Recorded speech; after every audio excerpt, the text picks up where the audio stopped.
What's going on, ladies and gentlemen? Welcome back to another episode of the MIGHTYcast. And I am joined today by a special superstar. She is the first two-divisional champion in one championship. She was the Muay Thai champion along with the kickboxing champion. Please help me welcome in Stamp Fairtex. Stamp, how are you doing today? I'm excited. But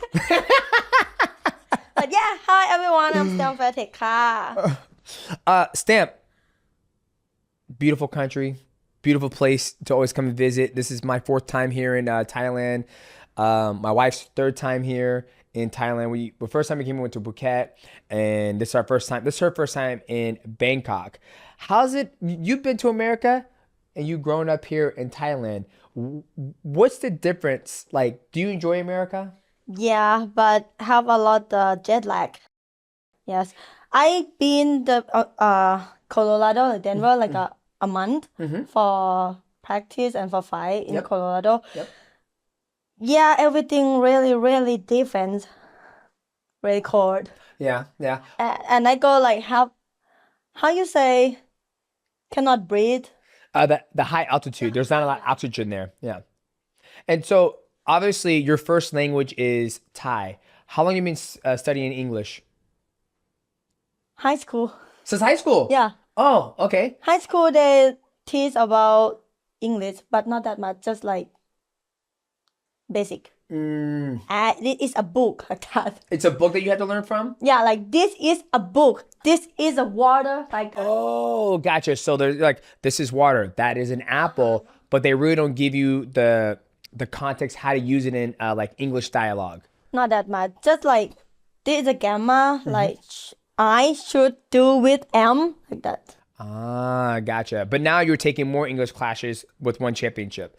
How has that been going? You been enjoying it, or you're like, this is still hard? Still hard. Still hard? But it's funny when I speak English with my coach, my friend, because a lot of foreigner friends, I can gossip also. Absolutely. Oh, you can gossip behind your friends because they don't No. speak to... What do you mean, no? You can? I'm a nice girl. That's not what you did to him on the elevator. You're beating him up the whole damn time. Pinching him. And he says you're a bully. I'm still nice. Yeah, I'm sure you are. Let's talk about the beginning. One of the things I've always find fascinating about Thai culture is all the Thai fighters started at a very young age. When did you start doing Muay Thai? Around 5 years old. 5 years old. 5 years old. And you've been doing it, you're 27 now? Yes. So you essentially been doing it for what, 22 years? No, I start like learn 5 years old or 6 years old, and I fight like first fight around 7, and then I keep fighting until maybe 10, 11 or 12 and stop. Oh, you did? Yeah, because everyone think like I'm really small. Okay. When I fight my opponent really big, then I keep losses and everyone say stop for let them grow up. Then I only study in high school. Then I fight again around 18 years old until now. Oh, okay. So you had a little break. Is that common in Thai culture to like have, obviously it's different from men and women, right? But for you, what you're saying is that you were small and they're like, well, let this little baby grow up first. When she gets big enough, then we'll have her fight again. No, for me, Yeah. just study. Just Then study. I don't think about gonna come back for fight again. Oh, really? Only study. I want to be a teacher. Then someone like want I fight for the event, a little smaller event. Then I say okay because I'm fat. I want to cut weight. What the So essentially you started fighting, you're younger, then you stop at 10 years old. Yeah. 10 years old and I stopped like around like 8 years. 8 years old. No, 8 years. 8 years stop. Oh, you stopped for 8 years. Okay, so you stopped for 8 years. Then you come back to fighting because you wanted to cut weight because you said you got fat. Yes. Okay, I'm sorry to hear that. So you come back to fighting because you got fat. Nobody pressured you into fighting again. You're just like, I'm fat. I think I'll give it a shot. No one not expect for come back for fight. Really? Yeah. I just like I want because I want to cut weight. Wow. I thought you were fighting from when you were a kid all the way up till this time. And that's 22 years, right? And so that's a very, very long time. But you had a little break in there to study. And when you're studying, were you studying to become a teacher? You said teacher. Were you still doing any Muay Thai at that time? I didn't do that. Oh, really? So you stepped away from the sport completely? Yeah. Wow. Only study. Wow. That is crazy. Do you still want to be a teacher? Nah. Why not? Now I forgot all the sport a lot. Okay, you focus on the sport now. Got it. Okay. So when you came back to fighting in Muay Thai, what was that like? You fought when you were a kid, you took a long break, studied for become a teacher, then you're fat, you're overweight, you come back to fighting. What was that like? Can you say again? I don't understand. Yeah. Sorry. What was it like when you came back to fighting when you were fat? And you haven't fought in so long. The first fight when I came back, really, really bad because my breath cannot control. Then everyone know me. Everyone know my name when I'm young, when I was young. So they give a fight for me. But I still fat. Yeah. Then I lost. Then everyone wanna gamble for the Muay Thai, like panan, like Sien Muay. Then I make them lost money, and they come to me and my father like, just stop Fight. again. Yeah, should stop because you make everyone lost money. Like that. Then I talk with my uncle. He said, "Do you want to keep fighting?" I say yes. Then he say, "Okay, so should start again." Yeah. Then we train hard, run hard, everything hard. My weight like 56.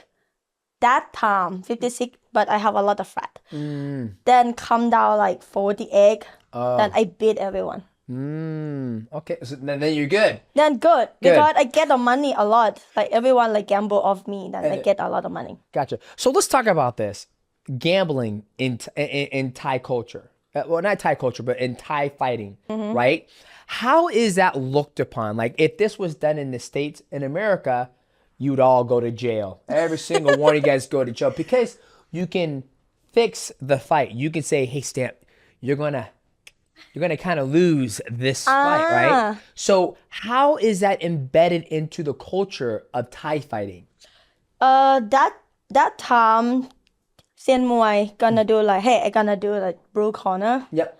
And you red corner, how much you wanna pay? Yep. Okay, 500 baht. Okay, 500 baht. Then if I win, I get 500 baht. Gotcha. Like that. But someone like you bet the red corner and you talk with blue corner, like, "Can you lodge for me? I'm gonna give you 10,000 baht or something like that."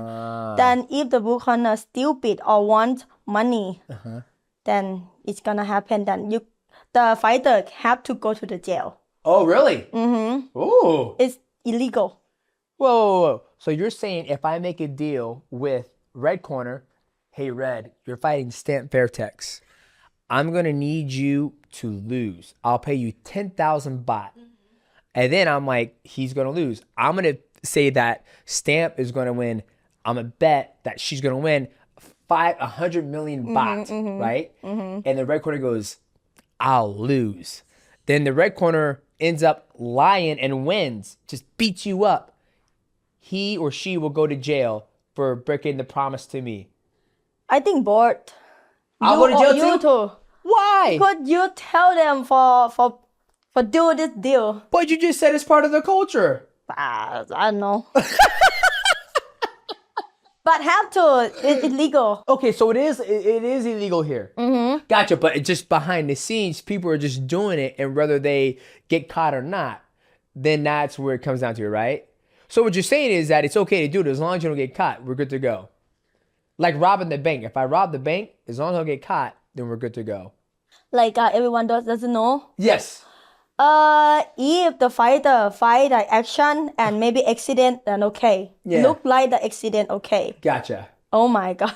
Then if look like you just elbow here but not attack anything, and you go down. That everyone can see. Yeah. Everyone gonna go to the jail and talk to you like, who pay you? To pay. Oh, gotcha. And then he's gonna snitch on me. Yes. and then I'm gonna go to jail. Snitcher. Yes. Oh, you know that word real well, don't you? Just not like 1 week ago. You learned 1 week ago? Yeah, because I snitcher of the Ferrari Fatek. Ferrari Fatek. Do you know him? Ferrari. I don't know who that is. Okay, the fighter from Fatek. So you snitched on him? Yeah, because like Bam, do you know my boss?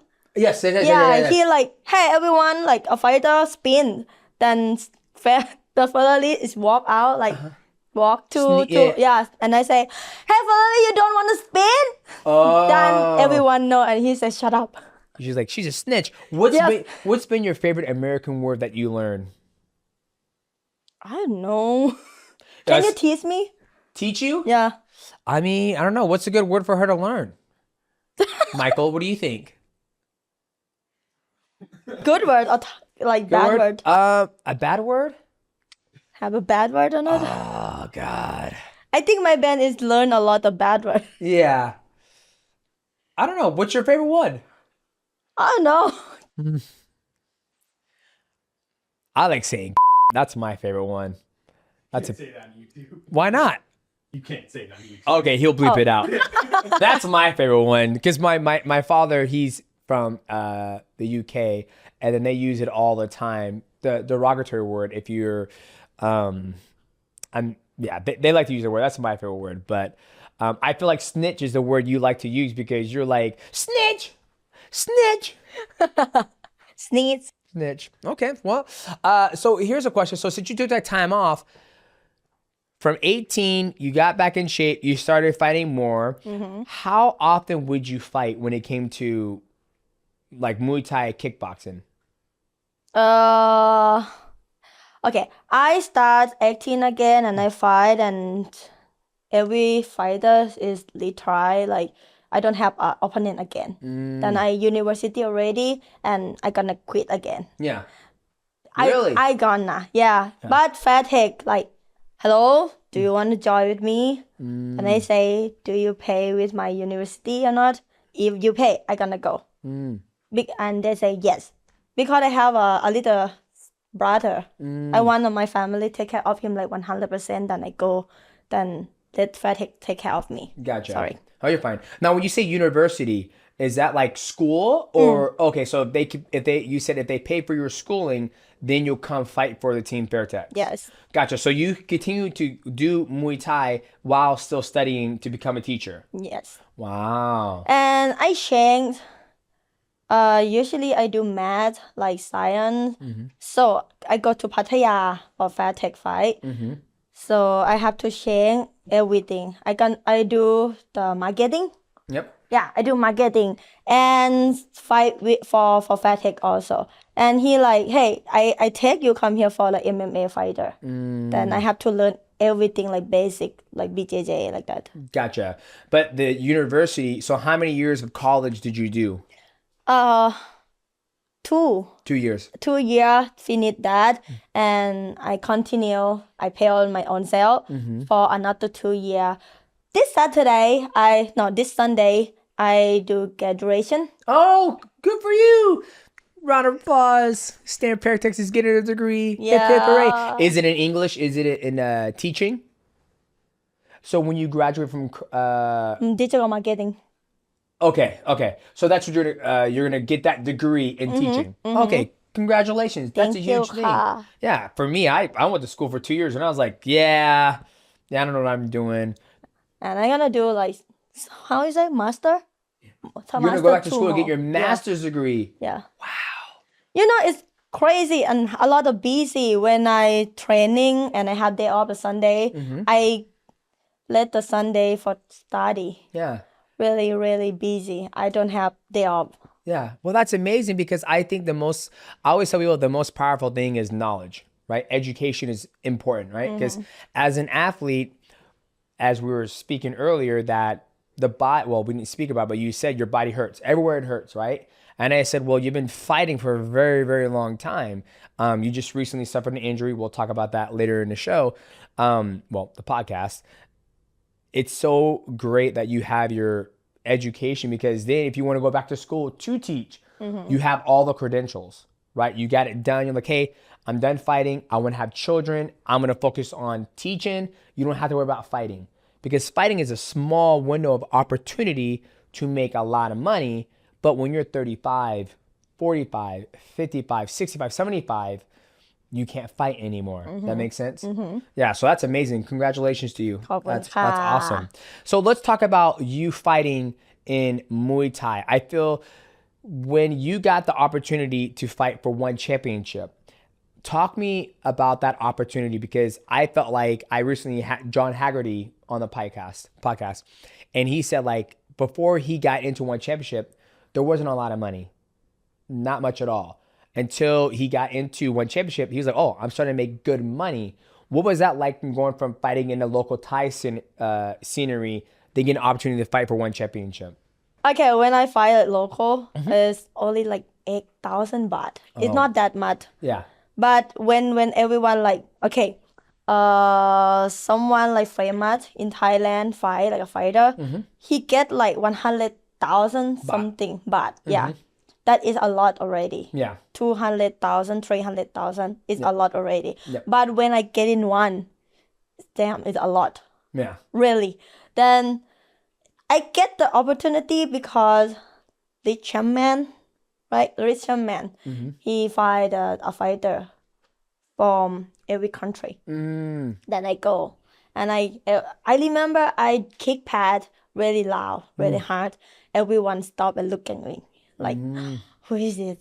Like that. And he say he want me join one championship like a one warrior because I can learn of the BJJ or MMA more. Yeah. Then in the first one, I do one warrior series. Yep. And One I fight kick the words. head. Yeah. I remember that's where That's you 19 seconds. Yes, you kicked the girl on the head in one warrior series. Yes. And I believe it was Rich Franklin Yes. who came and found you and discovered you. He was like, wow, this girl kicks pads super, super hard. So that was your first introduction into one championship. Yes. And then just to give people a reference of what is 100,000 baht. 100,000 baht is about 3,000 US dollars. And so that's what people were making on if you were best of the best, 100,000 baht is what you got paid. But 100,000 baht in Thailand goes a long way, correct? Yes. Yeah. So just to give you guys a kind of reference, and the conversion rate of 100,000 baht is like 3,000 US dollars. But then when you got to one championship, 100,000 baht, it was probably what, maybe 1 million baht, 20 million baht, 500 million baht. Just I hope so. You hope so? I hope. Okay. So once you had that, you go into one championship. Then you're fighting the best girls around the world. What was that like?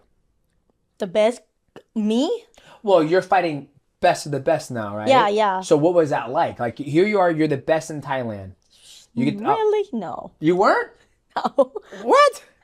I think have a lot of fighters don't have opportunity to come up. Ah. Everyone like good. Yeah.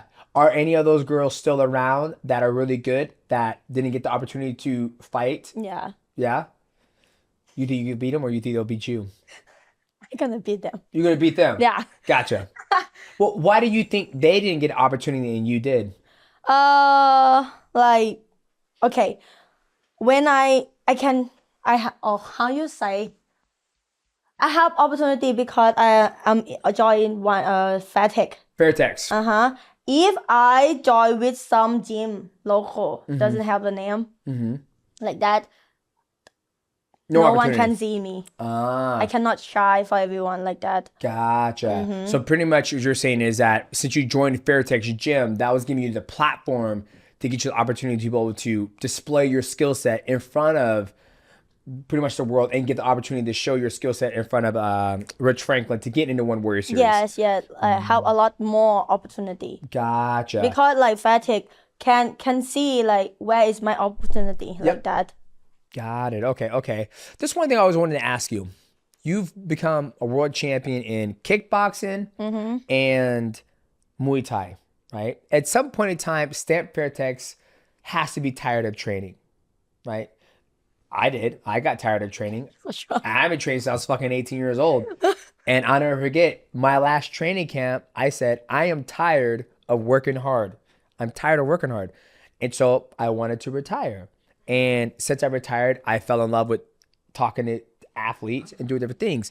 Has there ever come a point in time in your life and career where you're like, I don't want to fight anymore. I want to focus on doing makeup, doing something different. We call it in America, breaking the cycle. You understand that? I understand. So breaking the cycle for me and my wife, we're like, I come from a divorced family. She comes from a divorced family. We're like, we're not getting divorced. Like, we're going to work through everything. We love each other. So I feel like when I look at you have the perfect opportunity to break a cycle. And sometimes people look at breaking a cycle in a negative way. Where for you, it's like when you do decide to have children, you're like, you guys aren't fighting. You guys are going to get your education. I'm going to come up with my own makeup line or my own business. Have you ever thought about doing something like that? Before I thought about like the teacher, and now I just want like focus on fight because now is a one opportunity I can do for make a big money for take care of my family. But in future, I think a little like open the gym or do some business because I love to eat. Maybe I open the restaurant in USA or in Thai. I think have a lot of idea like now.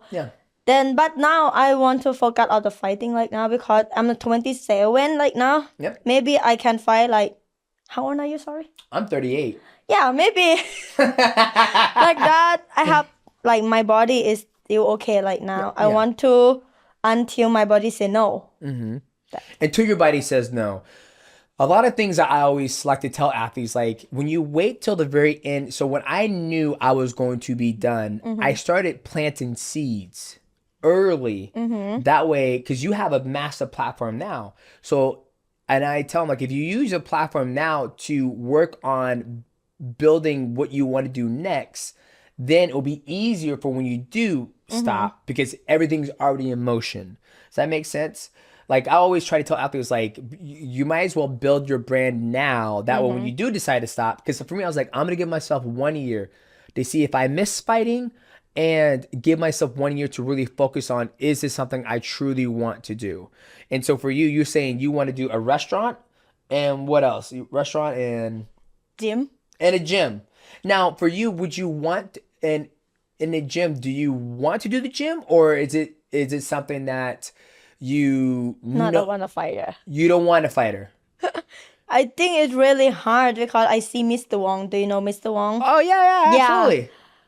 Really hard for him also. He tired so much. Of course he's fucking tired. It's a lot of work. That's what I mean. It's breaking the cycle, right? It's like you see, like I saw my mom never love another man, right? I just never seen it, right? So for me, I want to make sure my children see me love my wife, just so they know this is what you do to your wife. This is how you love them. And so for you, you see Mr. Wong exhausted, tired. Mr. Wong, you work so hard. Yes. And you're like, I don't want to work that hard. I'm going to do something else where I can go to bed and I'm still making money, right? And so that's another word, a term we would use as breaking the cycle, essentially. Understand. Yeah. And that's something you don't like. So you wouldn't want to open a gym or you wouldn't want to open a gym? I want it. That is a one idea. And I have a durian farm also. Then You have a farm? Yeah. Oh, I'm a farmer. Oh, you're a farmer. What do you farm? Where? No, what do you farm? Durian. Durian? Oh, you do? Do you like durian? Yeah. Ooh. You don't like it? I don't like it. Why? It's nasty. Smell? It smells like butt. But? Poop? No, it's to me. alloy. You know, it's alloy. What does that mean? Alloy. Alloy. It's yummy. Ugh. Really? Oh, I had it in Singapore. Huh. Maybe you should try in Thailand. Oh, is it better in Thailand? I think, yeah. Why do you think that? Because alloy. Because of what? Alloy? Alloy is yummy. Alloy is yummy. Yeah. So durian, that is the fruit. And then you're saying in Thailand, it has alloy? Alloy is yummy. Durian is durian. Durian. Durian is durian. Durian. And then what's the thing you're saying that's yummy? Yummy is alloy. Alloy, like yummy. Oh, that's how you say yummy in Thai. Yeah. Oh, okay. I said that, right? No, you didn't say that. You said it's Aloy. And I'm like, what the hell is Aloy? Aloy, it's yummy. That, I It's said yummy. that. Oh, okay. I get it. So you say in Thailand, durian is yummy, Aloy. I've tried it in Singapore and it was disgusting. So what is the difference between durian in Singapore and durian in Thailand? Maybe the season. Oh. And, you know, maybe it's not ripe. yeah. Oh. Maybe like Singapore have to like export from Thailand to there. Maybe it's not good. That makes sense. It tasted like ass. You understand that word, right? How you know ass is taste, huh? I mean, I pick up dog poop and I can Okay. smell it, and it smells like that. So I'm gonna use my senses and be like, it probably it tastes like dog shit. Okay. I haven't tasted dog shit before, but I'm gonna go on a whim and saying that's what dog shit tastes like, which is durian. What you saying is yummy, but I doubt it. But I think it'd be okay.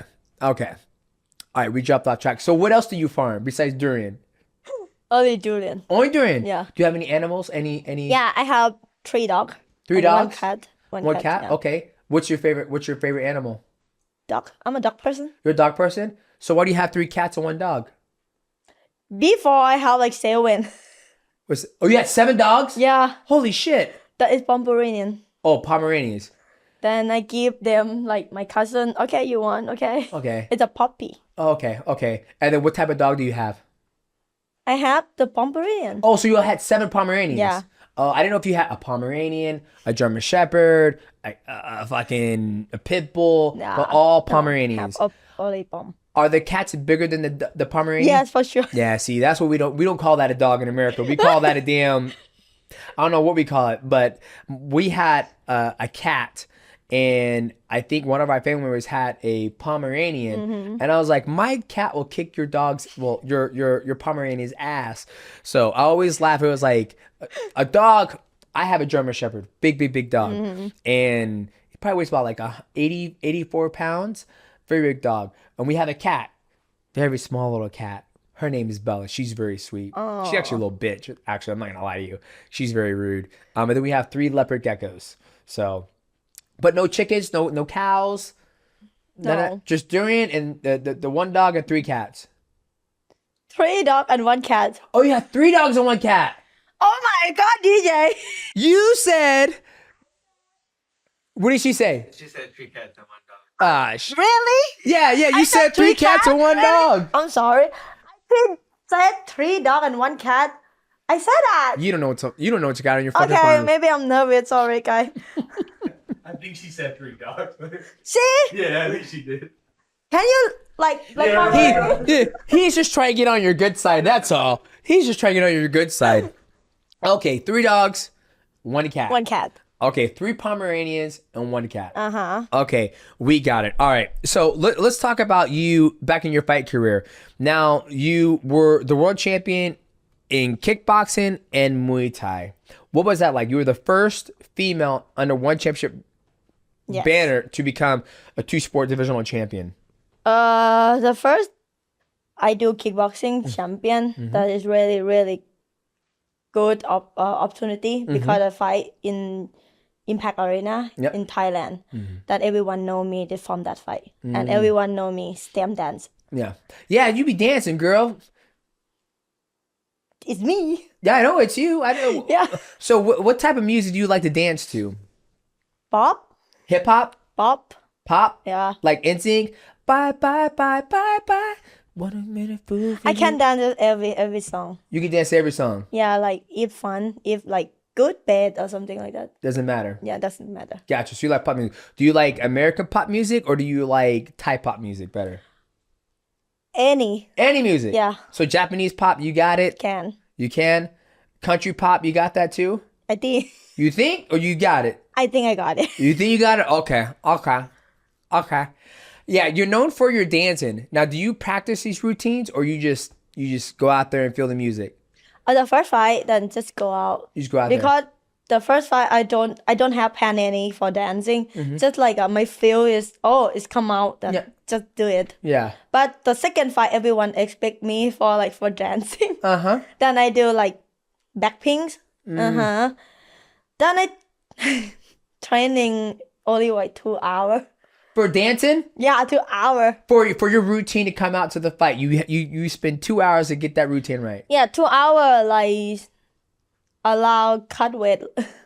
Oh, I'm cut weight. Oh, okay. I'm cut weight like tomorrow I waiting. Uh-huh. Today I cut weight, right? And Yep. I do like dancing and practice. That's it, 2 hours. Yeah. In America, we like twerking. To work? Twerk. Do you know what twerking is? I do, right?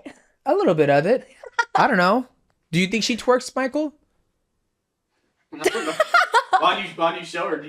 Yeah, I'll show you some twerking. You gotta know what some twerking is. You do yourself. To work? Men don't twerk, Yeah, dog. I think I do that. Yeah. I remember last time we hung. Oh, when I hung up, when I saw you, I was like, "Do you like hardcore rap?" You said, "DJ, do you dance?" I was like, "Yes, I dance." She goes, "Let me see you dance." I was like, "Well, I need a certain type of music to dance," and it was Future and rap music. And then you was like, "I'm not sure I heard that. Have you had a chance to listen to Future yet?" No, not yet. Not yet. You ask your fiance, he's like, "Let me listen to some Future, honey." And then you get back to me and let me know what you think about it. That's my favorite music to listen to and vibe out to with the wife and the kids. Because I love the beat and the hardcore, the rap, and the music that he produces. So I'd love to get your opinion on Future. I don't understand what you say. I got that. Okay, so you fight at Impact Arena and you got the opportunity to fight the kickboxing and then you did Muay Thai, right? What was it like, you coming from Thailand and becoming a 2-divisional champion, having 2 belts? What was your it like being in Thailand? Like, were you super famous or were they jealous of you or were they like, that stamp, go stamp? I feel like just a beginning. The beginning? Just a beginning. The first fight I do kickboxing champion. Yep. The second fight I do Muay Thai champion. I think everything come so fast to me. Like, So you understand? fast. So Yeah. fast. I feel like it's the beginning. That next time I lost my belt, Yep. kickboxing and Muay Thai. Yeah. Very fast. Then I feel like have to be like slowly for me. But okay, when opportunity come, I have to catch it. Yeah. Yeah. So do you think, so you said it came to you very, very fast. It came very fast. And as it came very fast, it also left very, very fast. Do you think mentally that you were prepared for that? Or would you have wanted to take it nice and slow? Yeah, take slow and secure. You would have wanted to take it slower. Why is that? Because I can learn everything and make sure like step by step is okay. What were the things that you felt that like, damn it, I should have did that different? Meaning like a lot of people in America, when they win a lot, they make a lot of money, all this money. Then they don't remember to save it, invest, do these things. Then when all the money goes away, they're like, fuck. Why not do that? Why did I not do that? What were some of the things that you went through? You're like, fuck. Maybe the training. Like, why I'm not forgot more? Oh. Like, if I forgot more, if I do this more, maybe I can win. I can beat her like that. Gotcha. And is that more specific, just the style of training? Or, we haven't talked about you going into mixed martial arts yet, but is that more focused on a specific area of the fight when you came up short? Or is it just like, I should just focus more on training instead of X, Y, and Z? For me, like now, I think like should be focus more. Focus more of the training. Like, because I have like experience before, I'm not forgot. Oh, sorry. I'm not forgot. Like, I have lover. It's not good for me also. Hey, you said lover? Yeah, lover. Oh, like a boyfriend. Yeah, boyfriend. Oh, okay. Gotcha. I'm sorry. Then yeah, I have boyfriend. I'm not forgot. I'm lost my belt. Kickboxing, Muay Thai. Then I think back like I should have good brain. Gotcha. I have to like practice more. I have to like seeing him like long term, like he good or not like that. Then I not make myself is sad or make everyone like sad with me like that. I think it's okay to experience those things because we always say in life, there's no point in playing hard, training hard if you can't play hard. Does that make sense? Like my son, he's watching football players and we don't smoke cigarettes, we don't drink anymore. And he's watching football players smoke a cigar. And he goes, Dad, they're smoking a cigar. And I said, son, you are looking at the best of the world. If they want to smoke a cigar, have a little fun, that's okay. Because what is life without enjoying the other parts of life? What is the point in having all this money and you can't enjoy free time? Like having a lot of money and no free time is pointless, as some people would say. So I think you not being focused, a lot of people might say, no, she should have been focused on fighting, blah, blah, blah. That's not realistic. You have to have love. You have to have other things in life. Otherwise, you wouldn't enjoy life. My personal opinion. So I think you going through those things has made you wiser. And now you know what you want. Does that make sense? Yeah, So, I get it. yeah. So now you're in a position where you can make a better decision and you had it very fast and it left you very fast. Now you're getting ready. You just had an injury, right? What happened with this injury? How did this happen? Like training before fight, like 2 weeks. Defense belt with Dennis. Yeah, she like take my back and she lift me, and my feet is still on the ground, and she turn. Then my knee it twist. That suck. Did it hurt? Like shot, like Yeah. that's it. That's it. Did you cry? A little A little. chop. Yeah. Well, and you were getting ready for a mixed martial arts fight, right? Talk to me about that. When you started training mixed martial arts from Muay Thai and kickboxing, what is the hardest thing? BJJ BJJ and wrestling. and wrestling. Really hard for me because I have to like remember of the position. Like this is a gaethje, this is a Yep. da da da da. Yep. It's a lot, but it's fun because I learn is fast also. Then good for me, Yeah. and good for the Muay Thai fighter also with MMA. Because if I fight with you, Yep. okay, you know I'm a standing fighter. Yep. You wanna take me down? Maybe. Okay, so no. No, Okay, go. a lot of Yeah. people want Yes. to take me down. So Yes. between come to take me down. Yep. Maybe you get my knee, Yep. my kick, Yep. my elbow. Yep. Yeah, I think it's a main thing. Like I can hit them. Yeah. And then which one is your favorite between wrestling and BJJ? BJJ. BJJ. Why is that?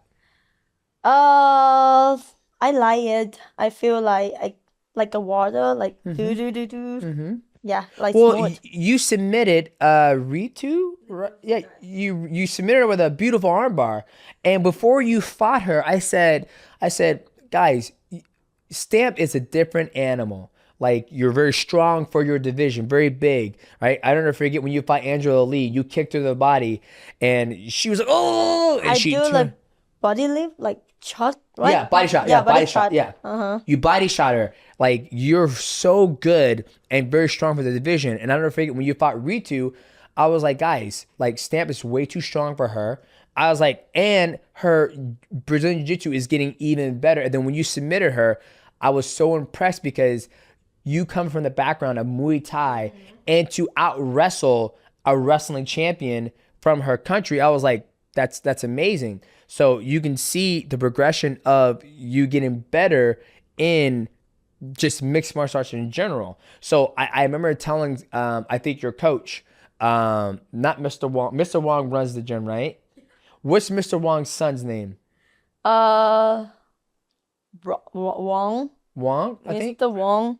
It's Mr. Wong. Mr. Wong, his son. Yeah, Banjong. Banjong. I think it's Banjong. Yeah, Banjong is He's a usually the man. rep of Fairtex. He's always at the fight Tim, right? Yeah. him, your coach, I said, man, what you guys are doing stamp is very, very good. Like you can see she's getting better. Her stand-up's always been good, but now to see her become a complete fighter, it's amazing to see. So how did it feel to submit Ritu when you did that? I'm really surprised because I train hard really with my coach like DJ Jackson, and he keep I do armbar and defend everything because she wrestling. Then really surprised I can armbar of her. Yeah. That's the thing I surprised. Yeah. I think you surprised everybody. Like everyone say that like I'm from background in Muay Thai, but I submit her like from wrestling. Yeah, no, it was amazing. Now, what is your love? Obviously, I'm assuming it's probably gonna be Muay Thai, but if you have to choose for the rest of your life, kickboxing, Muay Thai, mixed martial arts, what are you gonna choose? Mixed martial arts. Mixed martial arts. Really? Wow. Why is that? Is it because like the money's better? Also. But I love mixed martial arts because everyone want to take me down, and I feel like I'm good a lot of opportunity to you come and I can hit you a lot. So they bring the fight to you more in mixed martial arts, to whereas in Muay Thai, is it harder, or are you just finding more enjoyment doing mixed martial arts? Can you say again? Yeah. Do you find when you do Muay Thai, it's harder? And what you just said is that in MMA, they come for you. Like they bring the fight to you. And why is it, like you said that MMA, it's easier because you know they're going to take you down. Not easy. I didn't say that. I know that, damn it. I didn't say that, but you made it sound like that you like MMA better because they have to take you down. Then in Muay Thai, you see a lot of people that they don't like MMA because I don't have to worry about takedowns. There's a lot of guys like Eddie Alvarez. You know who that is? Eddie Alvarez, former fighter for one championship. He likes bare knuckle fighting. He goes, there's no takedowns. There's no kicks, no knees, no elbows, just boxing. Who's another fighter who likes it? A lot of fighters like doing one discipline instead of all of them. That makes sense? So why do you like MMA more than Muay Thai? Because they're gonna take you down? Yeah. So it takes away all the guessing. I feel like everyone wanna take me down and give me some space for fight the elbow or knee or something like that. Is have a lot of opportunity to hit them more than Muay Thai. Muay Thai like you have to do, and have a fight opportunity to hit them. Like Gotcha. So you're saying to find an opportunity to hit somebody in Muay Thai is a lot harder than it is in mixed martial arts. It's easier in mixed martial arts because you can just run at them and they're going to shoot and you're like, gotcha, and you get elbow and knee. Like that. And I have to like learn a lot of BJJ or wrestling more. Gotcha. Like how to defend like that. Gotcha. Is that because it's something new to you that you get to continue to learn, whereas in Muay Thai kickboxing you're not learning anything new? It's the same thing over and over and over again. Yeah. Because the BJJ, if you do something cannot submit, you can like switch another thing. I think it's really, really good. And Muay Thai like just block, punch. But it's good because it's from Thailand. It's Muay Thai is the best and the best. Yeah. That I like MMA because good money also. Good money. That's the main thing. The good money. Yeah. And for me, I feel like I love it because I can mix everything. Yeah. Mix it. Yeah. Well, just to give you more flowers or agree with you, for me, when I stopped doing mixed martial arts, I started doing jiu-jitsu in the gi, and it brought new life to my journey of martial arts because now I'm learning about this position, this position, this position. When it comes to Muay Thai and boxing, there really is no position. It's about the distance between you and your opponent and the opportunity you can hit them. But if they never give you an opportunity to hit them, then it's a lot harder to make the fight happen. In MMA, I can shoot, and you're going to sprawl, then we can make the fight happen. But in Muay Thai, it's you come close, it's punch, punch, block, block, punch, punch, kick, block, block. and it's very hard on your body. What do you find harder on your body training wise? MMA training or Muay Thai training? What about the body height? What's harder on your body? Mixed martial arts training or Muay Thai? I think make my shot. Mixed martial arts. Why is that? Do you think it's because you have to do all the wrestling and the jiu-jitsu? Yes. And then when you're doing Muay Thai, you're just on the feet, just banging pads. Oh, you cannot say that in fatigue. Nah. Fatigue is really, really kick pad like a 12 lao. Uh-huh. But for me, I have to do everything in fatigue. Running in morning, like 10 or 12 kilo every morning. Oh, wow. That's a lot. Yes, a lot, but yeah, should have to do that. Gotcha. For make your strong. Yeah. And kick pad in morning. For me, I kick pad in morning before MMA training. Mm-hmm. I do like 6 lao, 7 lao in morning, and I do MMA technique and sparring and everything like wrestling. Mm-hmm. And afternoon training Muay Thai, I have to do like a lao like 8 lao, 9 lao, 10 lao, or 12 lao. 12 rounds. I be that like that, like, oh my god, it's a lot. But I know it's Mr. Wong pressure me because he wanna win. Yes. Yeah, I understand then. It's good thing I have a good mentally. Mentality mentally, and mentally yeah. tough. Yeah, it's good thing I have good one. Then just think like, yeah, I train hard because I gonna fight easy. Yeah. Then I keep doing. Then evening I do BJJ card again. Then that my schedule normally if I camp. This fucking girl don't stop. That's a lot. Yeah, that's a lot. On Sunday go to university. to study. Yes. So what do you do for recovery? That is a lot of work. A lot of work. You're running in the morning, then you're kicking pads, and then you got this, and you got this, you got this. That's why we talk about the window of opportunity of it to be an athlete is so small because your body is so destroyed when you're like you just it's not a sustainable thing to do for a very, very long time.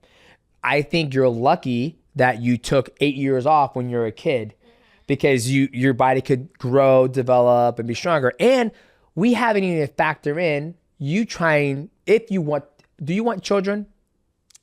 Yeah. Yeah, so we haven't factored in you getting pregnant. That's 9 months to grow the baby. And then you got to nurse the baby. So we haven't even factored that in. That's a long time. So how do you juggle all that? You're training. Eventually, you want to have children. You do a lot of work. Then you do university. First, what do you do to recover? Let's start with the recovery. Okay. Let's do that first. That's one thing I find fascinating for a male. We just plant the seed. That's all. We do the love. We make love, and then you get pregnant. I ain't gotta grow the baby. So my time of being an athlete doesn't get cut short. To where a lot of women athletes, they have to factor that in. Some women don't get pregnant because I'm gonna do it after I'm done fighting. But let's go to the recovery. How do you recover, Stamp? Between training, just like a day, 2 or 3 hours, just sleep. Just sleep. Just sleep. What about Thai massage? What about ice baths, sauna?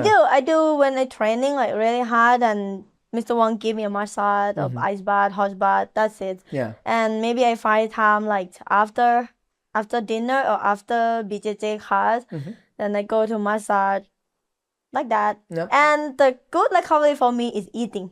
Eating. That one. It's That's eat. I love to eat. That is Yeah. my recovery. What's your favorite meal? What's your favorite American meal? American? American meal. Like in America, what's your favorite? Like you land in America, you're like, honey, we have to go here now. Like there's no ifs and buts. If you want to sleep in the bed tonight, we gotta go here. Is taco is American or not? Taco Bell? Mm-hmm. That's yeah. You like Taco Bell? Yeah, I like taco. What's your favorite thing on Taco Bell? Like shrimp? I don't know. I like the shrimp taco. The shrimp taco? Oh, okay. They got shrimp tacos at Taco Bell? I don't know. It's just She taco. didn't say Taco Bell. You said Taco Bell. She said tacos. Oh, tacos. Thank you. Yeah. you made it. I'm looking for a fucking establishment in America. So you like Mexican food. You like That's tacos. Mexican, right? So like Mexican food. Okay, so your favorite cuisine in America is Mexican food. Yeah. Don't don't listen to this motherfucker, okay? You said tacos, but I want to talk about. Yes, I'm guilty as charged. Okay. So you like to eat, that's one of the things you like to do when you're recovering is eat a lot of food. When you come to America, you like to eat tacos. Gotcha. Okay. So then let's talk about, how can I word this? What's your plan? One, how much longer do you want to fight for? You're 27. You want children. The children, I feel like not now. It's gonna be like long term, like a future, like until I retire, something like that. Maybe 5 more years. 5 years of fighting. Year. Okay. Yeah. Okay. And then you're gonna retire from the sport. What do you want to focus on when you retire from the sport? Like, if you could have it your way, if Stamp Fairtex can do what she wants, what would Stamp Fairtex do? Oh. Ah, shit. Here we go. I don't know. Uh-oh. That I told you before. I have a lot of many thing idea. I know, but if you could choose one, what would it be? I had to choose. You get the choice. Do you know what a genie is? A genie? Genie? Genie. You rub it. He makes wishes. He comes out and goes, yeah. I'm a genie. Oh. I'll grant you 3 wishes. But you want to get one? What would it be? That you can do whatever you want after you're done fighting. Okay. What would it be? I want to like work really What the fuck? a little Okay. and get a lot of money. Okay. That is my wish. That's your wish. Okay. Okay. And what would that be that would make you a lot of money?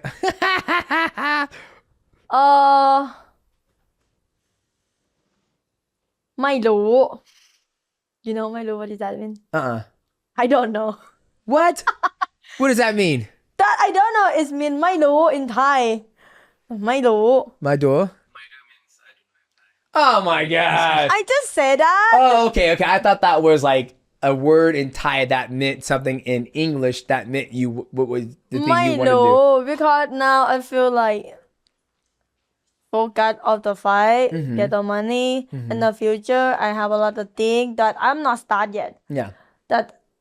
I should start like now. Gotcha. How often do you spar? 1 week, like a 2 days. Oh, 2 days a week? How's that bad? Headgear or no headgear? No headgear? Not. You're a badass. Have only shin guard. Only shin guards. Shin guards are big gloves? No, small goal. Small gloves. But when you do Muay Thai and kickboxing, big gloves, right? Yeah. Okay. Muay Thai is small glove and kickboxing is big glove. MMA, small gloves. MMA small glove. Gotcha. And Muay Thai, small gloves too, or big gloves? Small glove. Small gloves. And then kickboxing, big gloves. glove, yeah. Damn. I figured you do Muay Thai. Oh, because you do fight Muay Thai. How do you feel about that? How do you feel about going back and forth between, kickboxing, it's big gloves. Would you prefer to do Muay Thai in big gloves, or do you like it smaller in the smaller gloves? I like it smaller. Why is that? Because when you attack someone, it's really, it got you. Can't you get the same effect when you have big gloves and you hit them like that? I feel like just soft more than the small glove. Gotcha. But when I training, I do big glove because when I train with the small glove, it's gonna hurt your hands. Yeah, my hand. Gotcha. And was this the very first serious injury you've had? Your knee? No. No? But it's a big one, yes. When I fight Muay Thai defense belt and my nose is broke, then it's my first one. But did you have to get surgery for that to fix? Just a little. A little bit of surgery? Yeah, because I says make me sleep and whatever you're gonna do. I don't know what he do. Gotcha. Oh, so you did get surgery. He gave you anesthesia. You went to sleep. Yeah, just sleep. And then you woke up and then you're like, I'm back to normal. Yeah. Got it. Okay, so we can expect you to defend your belt. We're looking forward to seeing you do that. Is there anything you want to tell the fans, how they can support you, how they can help you or follow you? You got a YouTube channel, social media. Oh. The floor is yours, Stamp. I just want to say, like, don't forget me, please. Oh my God. I don't fight like 2 years already. Yeah. And I don't put a lot of the training. Yeah. Then my following is come down because, I don't train that hard. I do like a lot of TikTok, a lot like the photo like that. But see, I think that's a good thing. Here's the reason why. Me personally, I feel that people who stick around and hang out and watch you, those are your true fans, right? You're not always going to be Stamp Fairtech. You'll always be Stamp Fairtech, but you're not always going to be the fighter, right? That day is going to come. You're going to have to bury the elbows and knees, the gloves. That's going to happen one day. And I think the more you weave in both, the better it would be. Then you get to see who your true fans, your true friends are. And that's the hardest thing when it comes to fighting. If you don't fight often, people do forget about you, right? I mean, it's not just in fighting, it's in music, dancing, football, everything.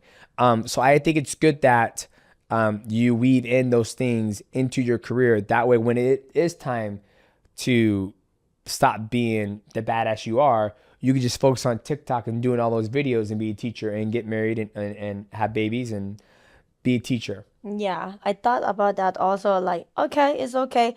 Someone like still follow me is mean they love me really. Yes. Yeah, want to support me every way I should. Like, I support Anjali every way she should. Yep. Yeah. That's because you're a true fan. When that happened, how did that affect you mentally? Like, what did that do to you? Like, meaning like when it, for me, when that happened, it made me sad to begin with, but it's like, you know what? I want people to be my fans, whether I'm winning or losing. How did you take that? Like when that happened to you, what did you do? How did it make you feel? That is funny when I lost or something. Like before like beginning, I like to I like to read the comment. That is really bad because some comment is really bad for me. Yeah. It's not good for my emotion. But some comment like, it's okay. Yeah. It's okay. You did good already. Just have to practice more, improve something. Then I just talk with myself like, I do already. I did everything good already. I practiced really hard. No one cannot see. Everyone can see me when I succeed. Yeah.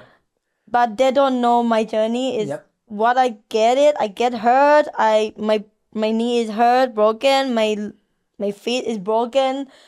My shoulder is broke again. And I cry every day when I training really hard. Yeah. But I hide it. I come to like, oh, I'm gonna crying. That's okay. Like when I train really hard, I feel like I'm not, how you say, patient. No, เขาพูดว่าอะไรนะ เหมือนแบบว่า okay, when I'm lost something like my brain is not work, I come to my room and I start crying. And I ask myself like, why I come here? Why I have to train really hard? Yeah. Why? Then why? I keep asking me like all the time, but it's the same answer. Because I want money. I want to take care of my family. I want to build myself like more better than yesterday and yesterday. Then it's the same answer. Then okay, I'm not give up. I won't give up. Fighting. That is, yeah. Yeah. I think I kind of get what you mean. Like you're constantly grinding in the gym and only people see your success when you fight and you win, right? And then they don't see the struggles that you go through when you're in the gym, when your knees hurting, your foot hurting, your shoulders hurting. You're like, fuck. And then you're training and you're not seeing progress to get you back to what you felt like was 100%. And then eventually you're like, I'm tired. I'm exhausted. Like, I'm losing fans because I haven't fought in a long time. Do people really love me, or do they love me because I'm winning? Like, why am I doing this? Why am I doing this? And then you're like, well, it's because of money, because I need to take care of my family. I want to live a successful lifestyle. Yeah. And okay, that's the reason why I will go back to the gym and keep on training hard to be better. And I think a lot of athletes go through that. A lot of athletes. And the word of advice I got from George St. Pierre. Do you know who GSP is? You don't know who one of the GOATs? GSP is one of the greatest athletes to do mixed martial arts. Canadian. And when I wanted to retire, because that's why I got into mixed martial arts, obviously for the passion of the sport and learning, but the money was very, very good. And there was a point in time in my career, I was like, man, what am I going to do when I retire? How am I going to make money? Because once you stop fighting, you know, big checks don't come anymore, right? You ain't getting that 100,000. You ain't getting that 5 million baht. You're not. It just stops. And GSP told me, he says, if you're worried about money, there's many other ways to make money, right? And I think you should take that to heart, because one day your body will fail you. The sooner we recognize that, the better we'll be off, because it starts to prepare you for what's to come once your body does fail you. Makes sense?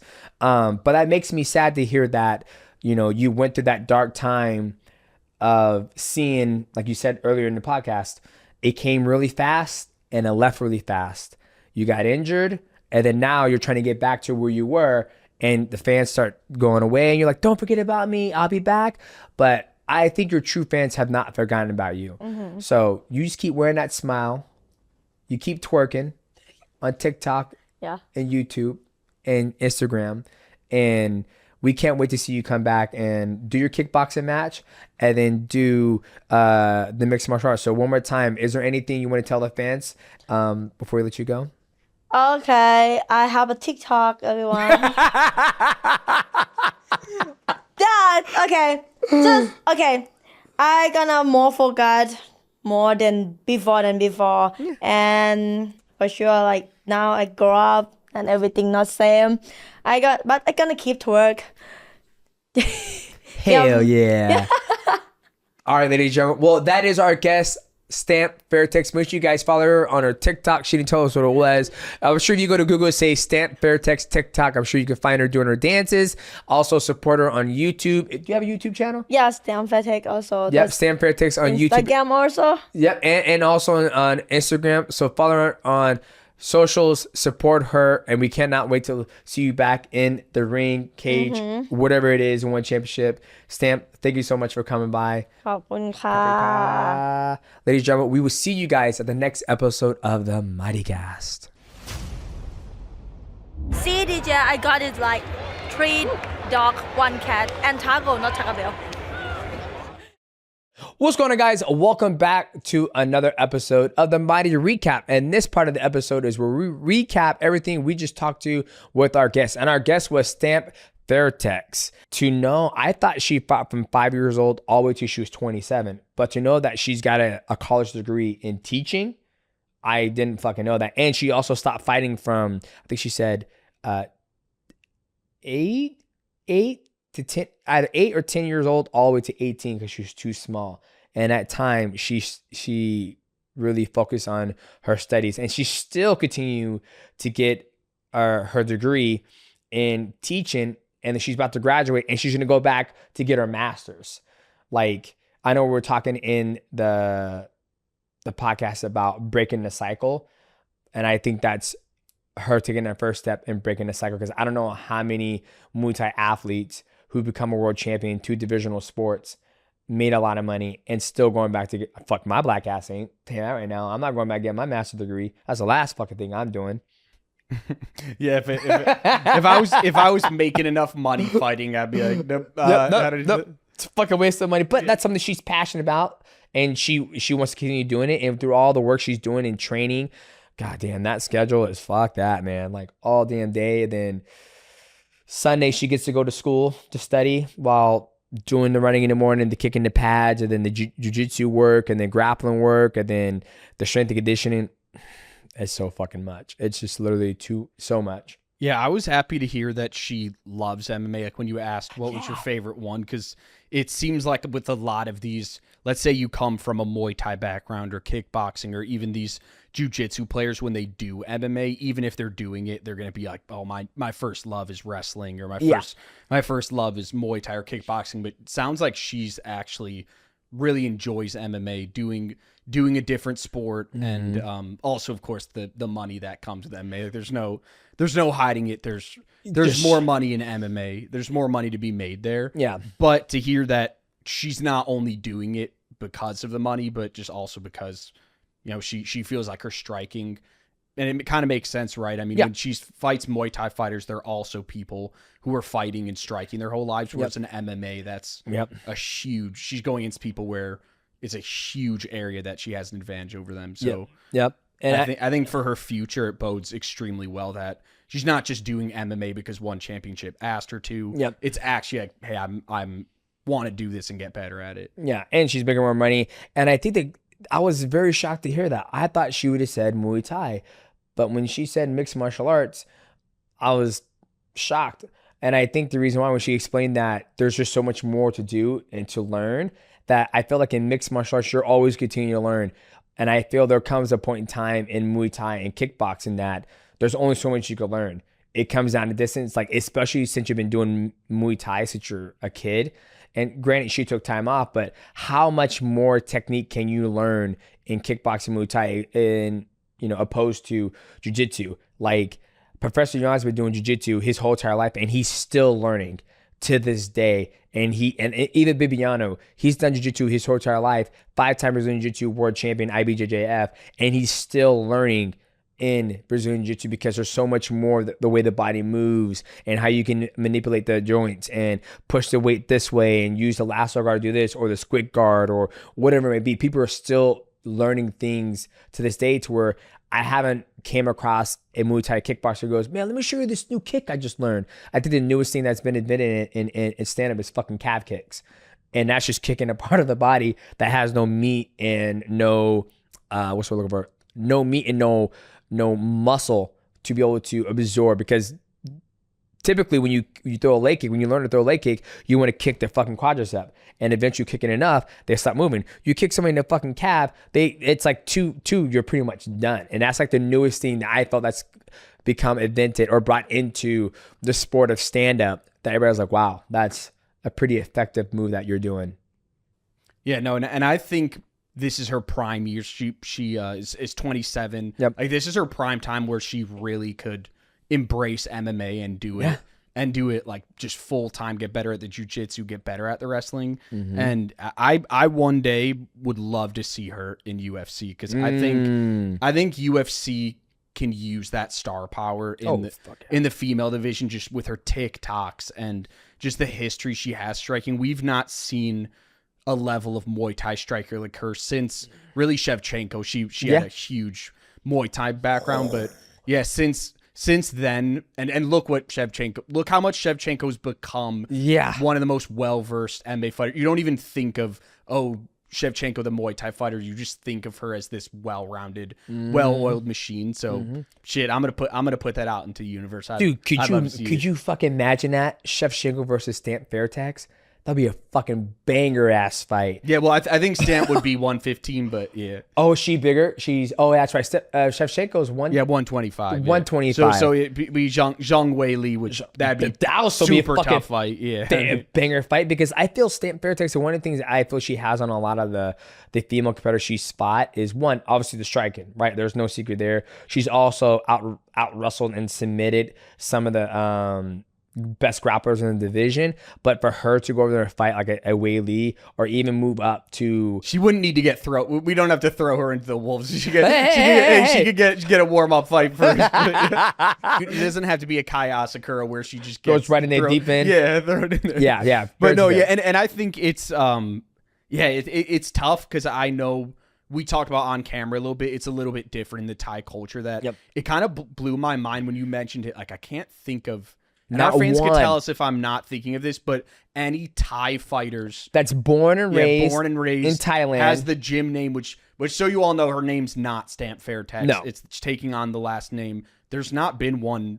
I'll have to look it up in UFC history, but that I know of, and I feel like we're pretty well versed in like the athletes that stand out in mixed martial arts in the UFC, right?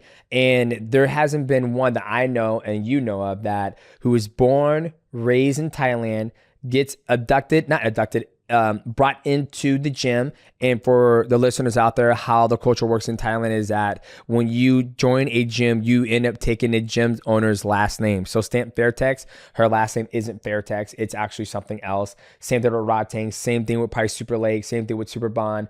Those guys all have their their serve birth giving name, which is mine is Johnson. My mom's like Destiny, my wife, it's Destiny Bartels, but when she gets married, she takes that last name. So that's your, your birth. So think about it that way. You get married to the gym, you get that last name, but I cannot think of one Muay Thai fighter that's come out of Thailand that's joined the UFC, because I truly feel that they keep him in that circuit. It's like, you come in a gym, I'm taking this amount of money from you, and then when you go off to fight, you're going to stay in Muay Thai. I mean, you look at like some of the best strikers come out of, Samwat Chai, never did mixed martial arts, never journeyed into Bakau, Ratang, Super Lake. Oh, Ratang has the MMA round against you, but didn't last very long. But it's, when you brought that up, I was like, holy shit, you're absolutely right. And it makes sense. Like, I just feel that it's not built in the culture where it's like, nah, I'm going to do. At one point in time, I heard that mixed martial arts in Thailand was illegal because it was like becoming more popular than the sport of Muay Thai. And like, no, this is Thailand. We're going to focus just on Muay Thai. But now mixed martial arts, it's a global sport. The amount of money you can make in mixed martial arts compared to Muay Thai. I mean, you think about it. I mean, who do we have on? We're talking about Izzy. You look at Alex Pijeda. All those guys who do kickboxing, eventually they're going to move. They want to make the most money possible. It's in mixed martial arts. Like, you look at all the best kickboxers, Mirko Krokop, Mark Hunt, who else went to mixed martial arts? Alistair Overeem. I mean, Alistair Overeem went back and forth, but they all go to mixed martial arts because that's where the most money is. Like, there's not another combat sport in the world where you can make, if you're the best of the best, you make $1 million, and then you got pay-per-view points depending on what organization you're with, and then you're walking out with like, maybe $3 to $4 million. Like, there's not enough besides boxing, right? But boxing is only few and many athletes who make that type of Floyd Mayweather money or Manny Pacquiao money. And that's why I think all those guys who do Muay Thai kickboxing, they end up in doing mixed martial arts eventually, right? I mean, that's why I like to think.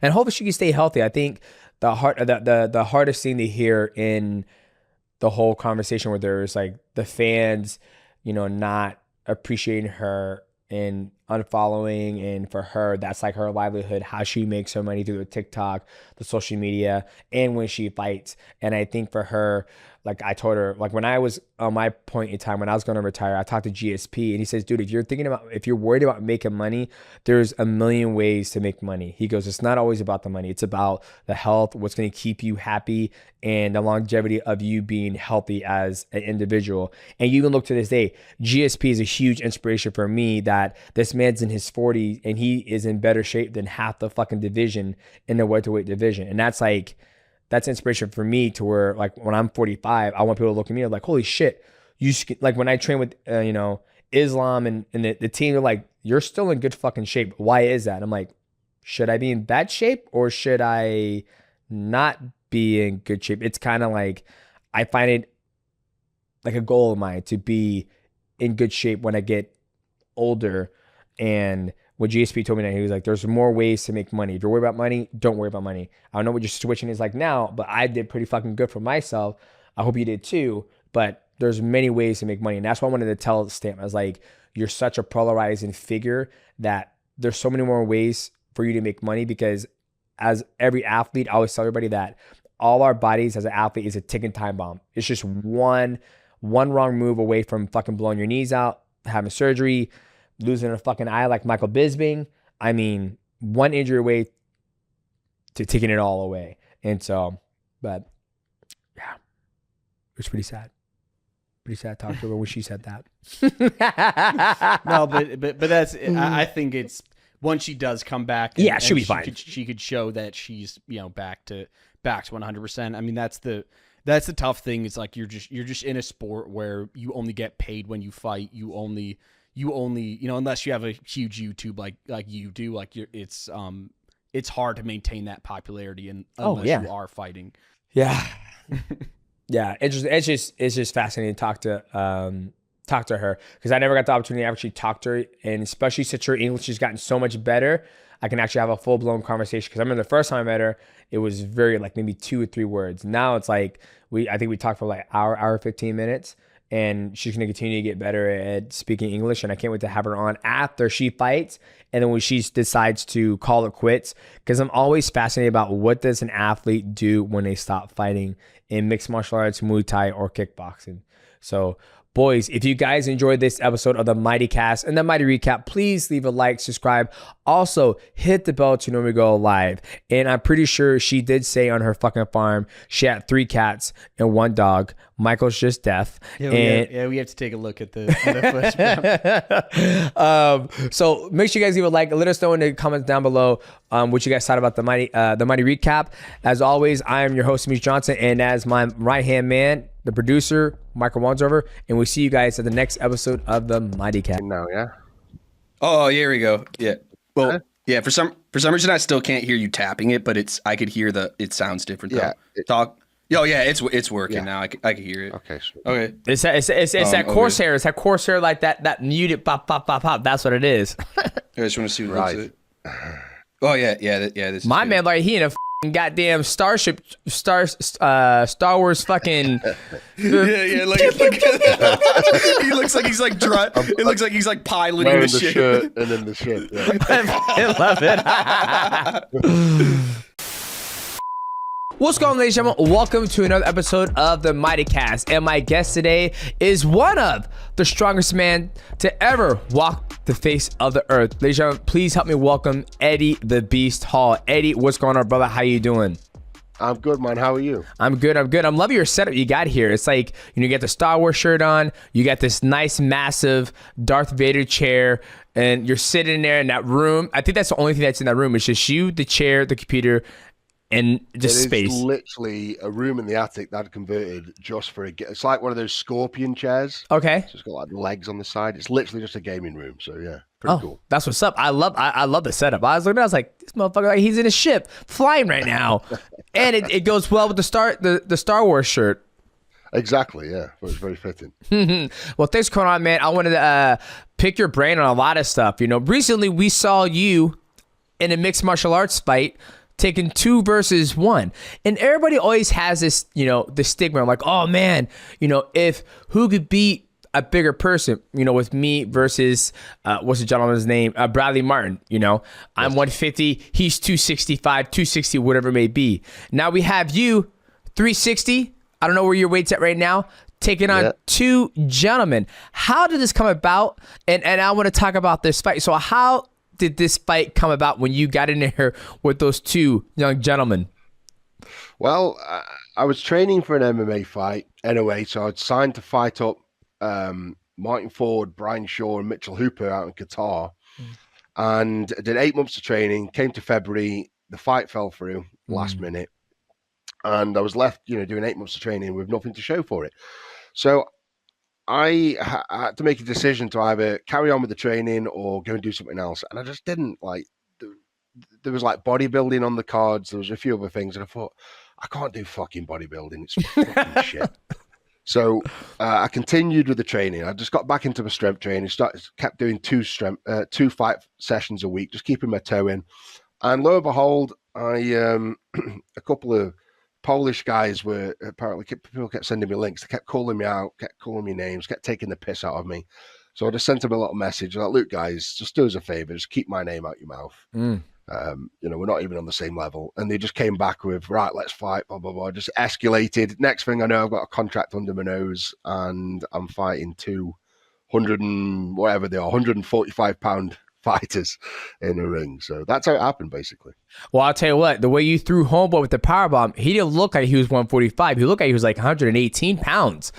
I was watching, and now I broke down that fight, and the thing that I love about it is that you had an instinct of where you're not going to let them get behind you. You put your back against the cage, and you're like, I want the target in front of me. And I always tell people, when you're in a street fight or you're fighting multiple opponents, the last thing you want them to do is get behind you. It's the same thing. It's an animal instinct. Like bears, when they're being chased by greyhounds, they put their back against a tree or a mound, and they sit there and they just look at the dogs, and it's going to fight. You have the same strategy. Was that what you were thinking about going into the fight, or was it just something natural that just came up? It was my coach's strategy, actually. I think obviously it's quite a natural thing to do, as you say, but it's my coach. First thing he said is you've got to keep your back against the cage, got to keep them both in view, and just say not let one get in front and behind, because that's just like the most dangerous position to be in, regardless of the size. You know, it was a bit of a ruthless thing to do.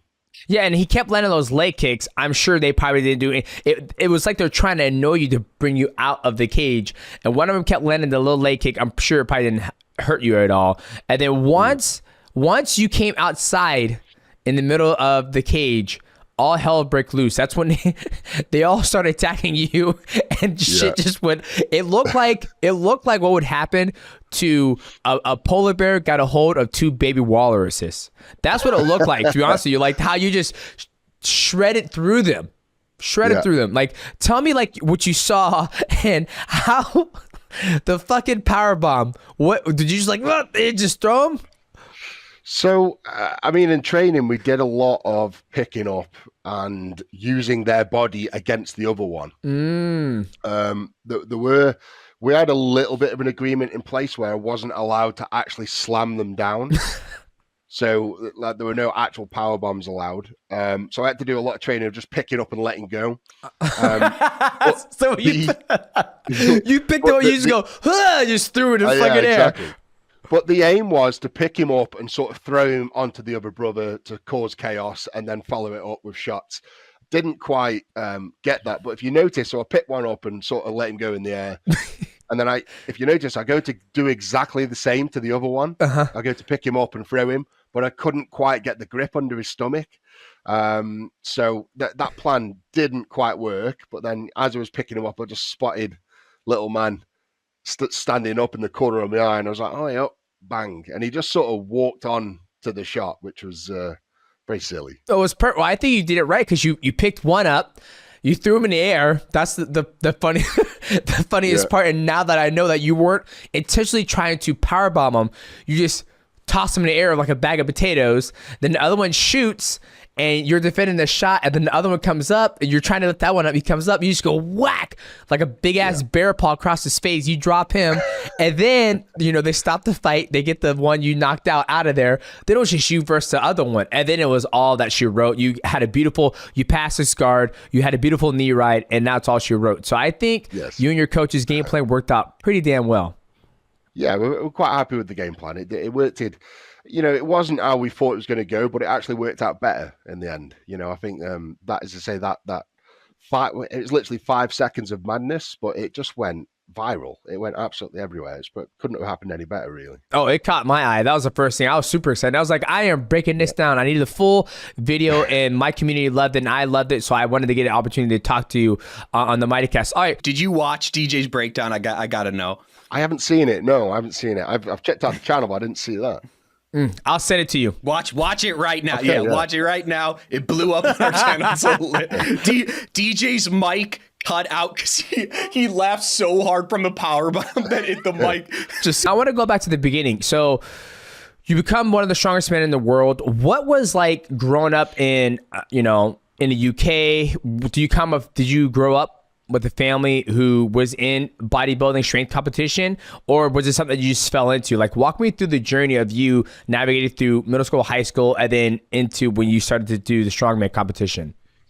So a very athletic family. My mum was a swimming teacher, and she ultimately ended up doing full Ironmans. So my mum was very athletic and very into a sport. Me and my brothers were all competitive swimmers. 2 of us swam at a national level. Wow. And I went on at 10 years of age to win the nationals, set British records, won the nationals 3 years in a row. I was on it's what they called the world class potential squad. So I was basically on the junior Olympic team for swimming at 10 to 13 years of age.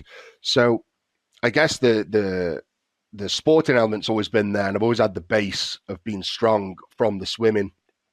13, a lot of things went wrong at 13, but got expelled from school, got in trouble with the police a lot, and the swimming element just sort of dive bombed because of drink, drugs, rebellion. It just went out the window. And it took me about a year, 2 years to sort of get my head back together and piece myself back together. And then I started going to the gym because I was expelled from school. So I just spent all my days going to the gym and lifting weights. And that sort of progressed into bodybuilding. And then that progressed into a ridiculous level of strength. And then ultimately, I think I entered the England Strongest Man at 22. First time, won it. UK Strongest Man at 23, won that. And then I ended up at World Strongest Man at 24, sort of top 20 in the world. And then just sort of progressed from that. And at age 29, won the World's Strongest Man. Wow. So your background is initially just swimming, and then that was the only sport you did in high school. You need to do basketball, football, soccer, obviously in the UK.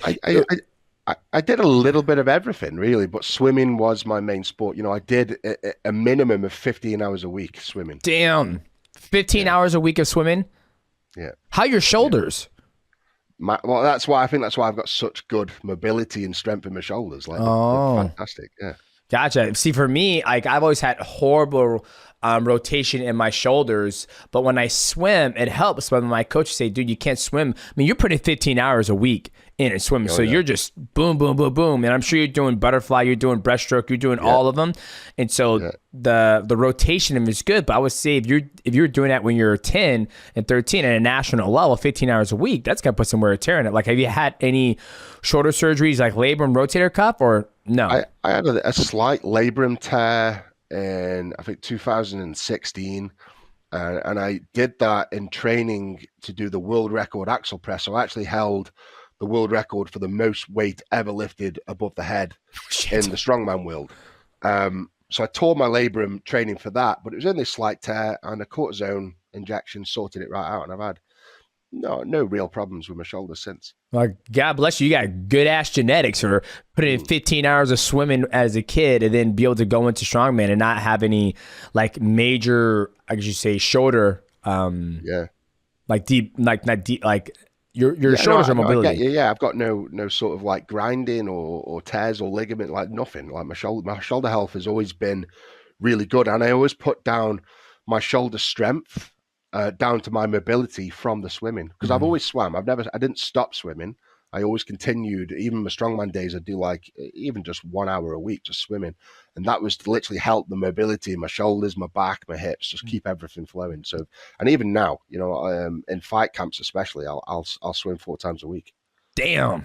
Good for you, man. A lot of people, they get away from the things like, when they go into mixed martial arts, people who came into the sport of mixed martial arts, they come in wrestling and they kind of leave that wrestling, or not even that. I would say for me, I was a well-rounded athlete. So I did track, basketball, football, not baseball. I hate baseball. I did all the sports. And even to this day, I will still pick 1 day or 2 days out of the week where it's like, hey, I'm going to play football, just running the routes, using athletic ability, or I'm going to play basketball. Even though I suck at that, I'm still doing the things that I did as a kid, because a lot of people, they'll get away from that. And we see it a lot in the Brazilian Jiu-Jitsu community, where they grew up playing all these sports and they go back and play football and they tear their Achilles tendon, or they play basketball, they tear their Achilles tendon. I'm like, it's because you guys have gotten away from that stretchy and that elasticity that you built as a kid, and now it's shortened. So no, I'm a big believer in that. Yeah, I think if you left something for a long time, it happens to runners a lot, doesn't it? If runners run for 20 years and then have a 10-year break and they get back, their knees are riddled, their ankles are riddled, like they just get injuries after injuries. So you're completely right. It's keeping your toe in. Is the important thing. Yeah, I like that, keeping the toe in. And it's funny because I had a lot of issues with my labrum, and I've had a tear in my right labrum, and I was getting some bursitis, and I was doing all this stretching and just trying to, move around, and the physical therapist says, well, maybe you should do yoga, because if you lengthen, then you can strengthen it. And I was like, bitch, I'm going to go back to running. I started running again. All the pain went away, because I grew up as a runner. I would run a 1600 and 3200 and cross country. Then once I started running again, pain went away. I mean, the stretching did help, but I felt like once I got back to what my roots were, it kind of just like took care of the bursitis and made my legs a lot stronger. Because I'm a dude who skips leg day. Okay. Obviously, I'm sure you don't. And I want to talk about, like, when you started lifting, was there a program that you went off of, or were you like, I'm gonna do chest today, I'm gonna do back, I'm gonna do biceps? Like, What was the program? I was pretty lucky because I was only like sort of back end of 14, 15 years of age when I started lifting, and the gym I went to was a massive gym. I had like 6,000 members, and there was a lot of bodybuilders and powerlifters in there. So I was pretty lucky. As soon as I started training with these guys that have been doing it for 20, 30, 40 years, like 40, 50, 60-year-olds, taking me under the wing, training with them daily. And from day one, I had a set regime, legs Monday, chest Tuesday, back Thursday, shoulders Friday, and just working different body parts throughout the week. So I didn't neglect anything from day one. So I was pretty lucky in that respect. Damn. And what's your favorite like muscle to work? For me, I'm not gonna lie, it's chest and tris, back and bis. Like I do the whole upper body 1 day a week because I have jiu-jitsu. I do chest, tris, back and bis, and abs, obliques on Monday. And then Tuesday jiu-jitsu. Wednesday I try to do some type of form of cardio. I try to swim or run. And then Thursday's jiu-jitsu. Friday is jiu-jitsu open mat. Saturday is I teach wrestling. Sunday is my off day, so I do sauna, cold plunge. Monday right back to chest, tris, back and bis. What's your favorite, core that you like to do? Well, at the minute, so I do fight training 4 times a week, Monday, Tuesday, Thursday, Friday, and that's ground and standing work. And then I'll do Monday, Tuesday, Thursday, Friday weights, and it's legs Monday, chest Tuesday, back Thursday, shoulders Friday. I guess if I was going to pick a like one body part that I just love and it just feels good and I know transfers over to fighting really well, it's back. Like back strength just transfers so well into punching power, into pulling power, into grappling power. So I would say back, and I've always enjoyed that. And obviously having the world record deadlift, makes sense, doesn't it, to be my favorite body part as well. Gotcha. Okay, let's get to this mixed martial arts training. You keep going back to it. So how long you been training MMA, and where are you training at? Like, let's talk about this. So I'm training. I started training in July last year. Okay. That's when the contract came for Qatar. So I've been doing it since then. And there's a guy in my area called G Oaks and his son, Jake Oaks. His son is the K1 European kickboxing champion. And G Oaks, his dad, is just one of these guys that's done martial arts since he was 15 years of age, and he's 55 now. So what he doesn't know isn't worth knowing. And they just took me under the belt, and I just train with them 4 times a week. It's just me, his dad, and his son. Just head to a private gym and get the training in. Oh, nice. So you're not with a whole bunch of typically MMA, you want to be. Not you don't want to be, but a lot of guys, they train together, right? It'd be you'd be, 5, 15 other dudes who are all ready getting for a fight, or there you have some guys who are just fans of the sports that we have to call those guys the gym lovers or casuals that train and in mixed martial arts. And so for you, it's just you, the coach, and somebody else, and that's it. You're not around a whole bunch of other people. Yeah, and that's the way I like it, really. I get really good one-on-one coaching from both of them. And then if I want to do like group session and do sparring, which obviously when you're in camps, that's what you tend to do like once or twice a week, I will go up to a gym, St. Helens, which is like Liverpool way, and train with Tom Aspinall and his crew. So, so I've got, a great array of people around me that I can go and sieve knowledge from. Yeah, I mean, so far it's working out great. You seem to be healthy. You seem to be enjoying it, right? A lot of people, when they get into mixed martial arts at a later stage in their life, they're like, "Oh, where do I start?" That's the thing I always give people. It's like, where do I start? What's the best base? What's da-da-da? So I think you have an opportunity to have a single coach, and then you can go up the street and train with, one of the best in the world, Tom Aspinall, and like pick his brain because he's super athletic, I believe. And you're getting the best of both worlds where a lot of people don't get that opportunity. Yeah, no, it's been absolutely phenomenal. I'll say it, I sponsor Tom through Beast Farm, through my protein company as well. So, having Tom accessible like that it has been like an absolute sort of like godsend, really. And like you say, people like getting it, you don't know how to get into these things. And obviously I've done a little bit of boxing in the past. So coming into this with a boxing stance, with boxing habits. So I remember, I think that I went to spar up at Tom Aspinall's gym with him and some of his boys. And third week of sparring, one of them just kicked me, just threw a very high head kick, and it just slapped me across my eyebrow, across my nose, big cut here, broke my nose. And that was my third sparring session, and it was just like, and that's when you realize, it's. And I thought to myself after this, I carried on, did more rounds with other people, and we're driving back after. I'm like, what the fuck am I doing? This is meant to be fun, And I can't breathe through one nostril, and I'm like, it's fucking horrendous. But you get over those things and you learn. And you do once you start, because that was the hardest thing for me. Like, if you're not used to leg kicks, they come out of fucking nowhere. Like, they are such an advantage in terms of fighting and street fighting as well. It's just something. When you watch the MMA fights and you're like, it don't look too bad, until you've had one smacked across your head.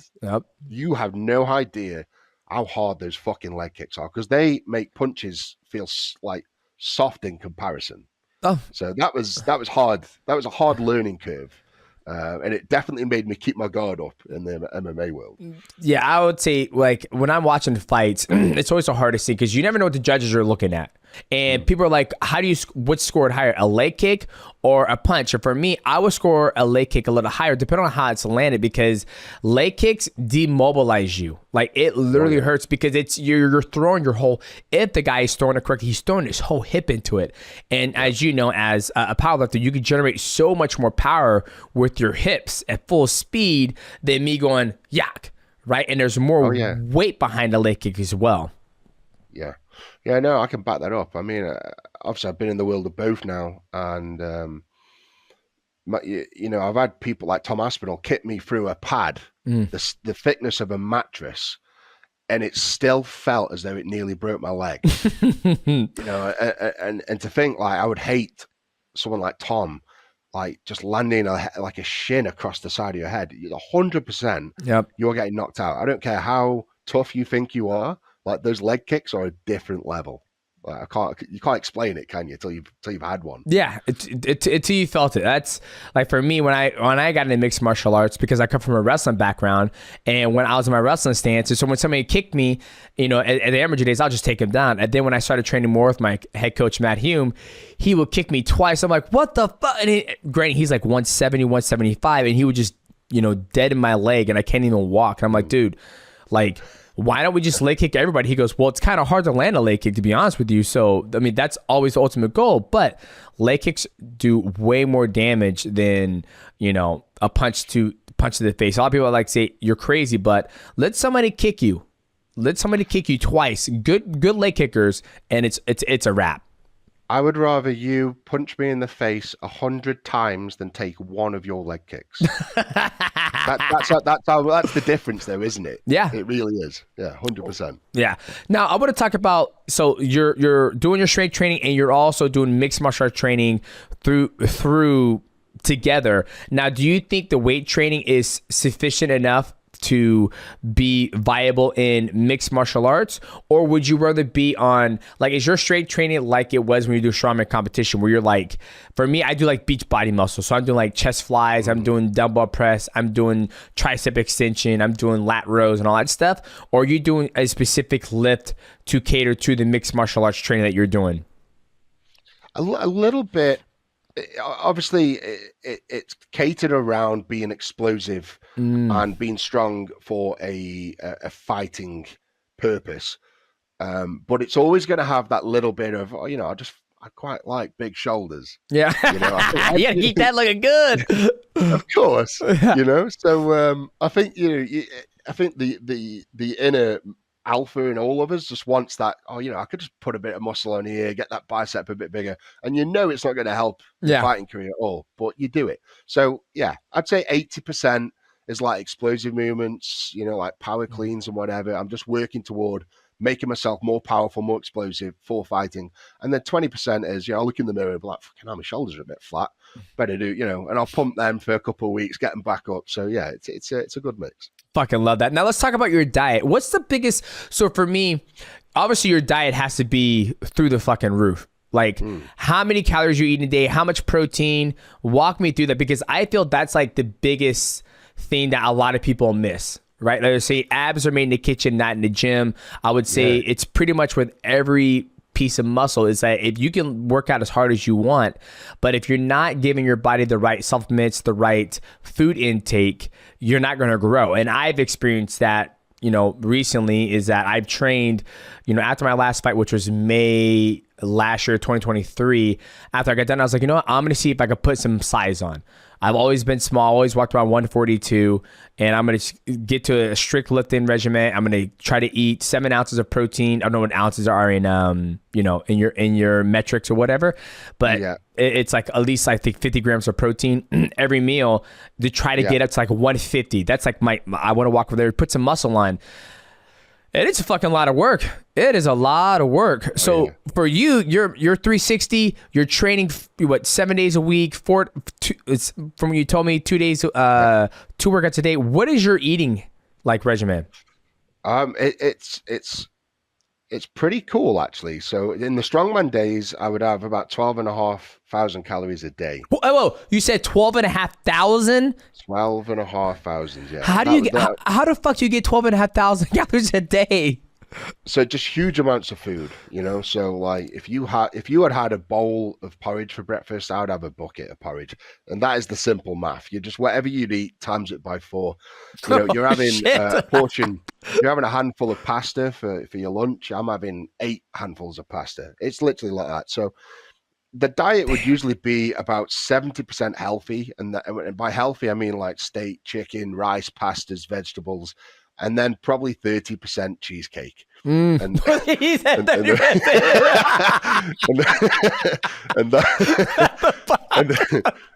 That's the God's honest truth. And nowadays it's pretty similar. Obviously the amounts are really sort of pulled back. And nowadays I'd say it's like 90% clean, 10% cheesecake. Why the difference though? Like, so why not 30%? Because I feel now that you're doing more mixed martial arts, you're burning way more calories, right? Like the lifting, the running, the swimming, the wrestling, the kicking, your body is doing way more aerobic style of training than back in the day. You were doing anaerobic where it's like so why you cut back on the cheesecake and 90% more healthier? I know. I keep asking myself the same question every day. But well, I'll put it this way. So I did a lot of tests and studies on my body, and one of the studies I did was a carbon dioxide exchange machine. So you put this mask on, and you just sit in a chair like this for 30 minutes, and it can measure how many calories your body burns. So at my biggest, I was 433 pounds. Damn. And I would sit in a chair with this machine, and it worked out that if I were to sit in a chair for 10 hours, I would burn 5,500 calories, just sat on my arse for 10 hours. Wow. So even just to be that size, you have to eat. Yeah, well, you have to eat 5,500 calories that's just to maintain. Then you've got to be moving around, going to the gym, everything else. So, I've lost the best part of, it's like 80 pounds. Thereabouts, and that is the difference. So I just eat like 5,000 calories less, basically.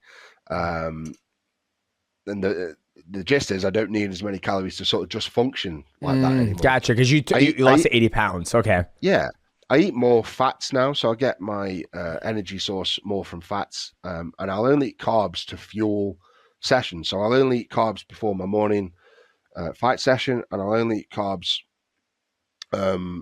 right before my strength session, and just after, just to replenish.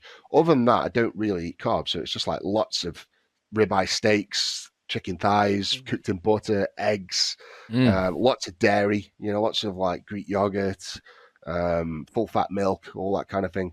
So yeah, it's probably less food, but it's more calorie dense. So at the minute I'm having like 7,000 calories a day, thereabouts. Damn. And that's what I need to take to sort of maintain this weight and have the energy to do the fight and strength training. Gotcha. Now, were you eating all that amount of calories, at that one point you're eating 12,000 calories a day. Like, how was your digestive system? Like, was your stomach, was there anything that you ate that your stomach was like, dude, Eddie, we're the beast, but we can't be eating this stuff. Like for me, I got SIBO, and that's a small intestinal bacterial overgrowth because my body couldn't digest fructose, because I would come home after training, I would have a banana, I'll have so many different fruits just to give me the calories, and then eventually I got SIBO. So now I try to cut out fruit as much as possible. I try to, have a little bit here and there, but for you having so much calories, was there any type of food that you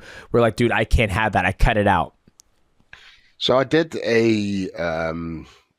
well, put it this way, a lot of my fats and protein came from peanuts, like peanut butter and cashew nuts and whatever else. And I did a food intolerance test back in 2015. This is when I was doing 12,000 calories a day. And it came back that I was intolerant to peanuts.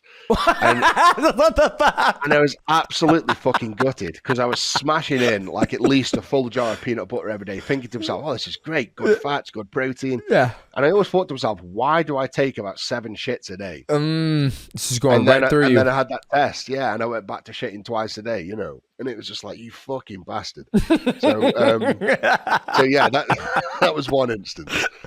Now I'm very more aware of those sort of things. So, I do a test once a year just to make sure nothing new pops up, because as you know, your body can start resisting stuff. Yep. So, I have a good variety of diet, lots of vegetables, lots of fruits, lots of fats, timed carbs, lots of protein. So yeah, it's just like a good variety. And I'm always swapping and changing things. I'll have salmon, I'll have chicken, I'll have pork, I'll have steak.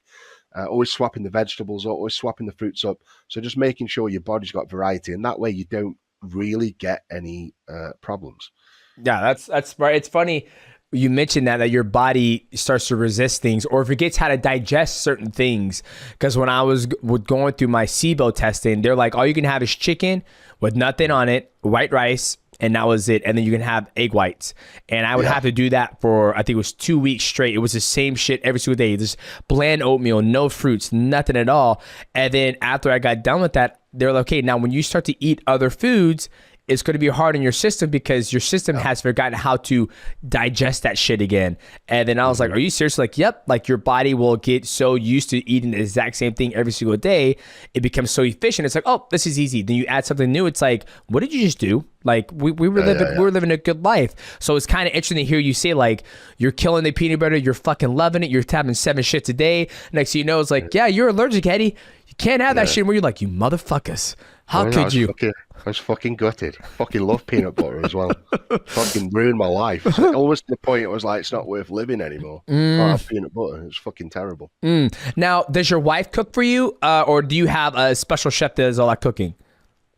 So, I mean, breakfast I always do myself. My wife tends to do my lunch and dinner. Okay. And then snacks are easy. Snacks are just like yogurts and nuts and whatever else. So pretty, I'm lucky. My wife does my meals for me, but just so good at varietizing them. She'll do, fajitas one night, a chicken curry, a steak and chips.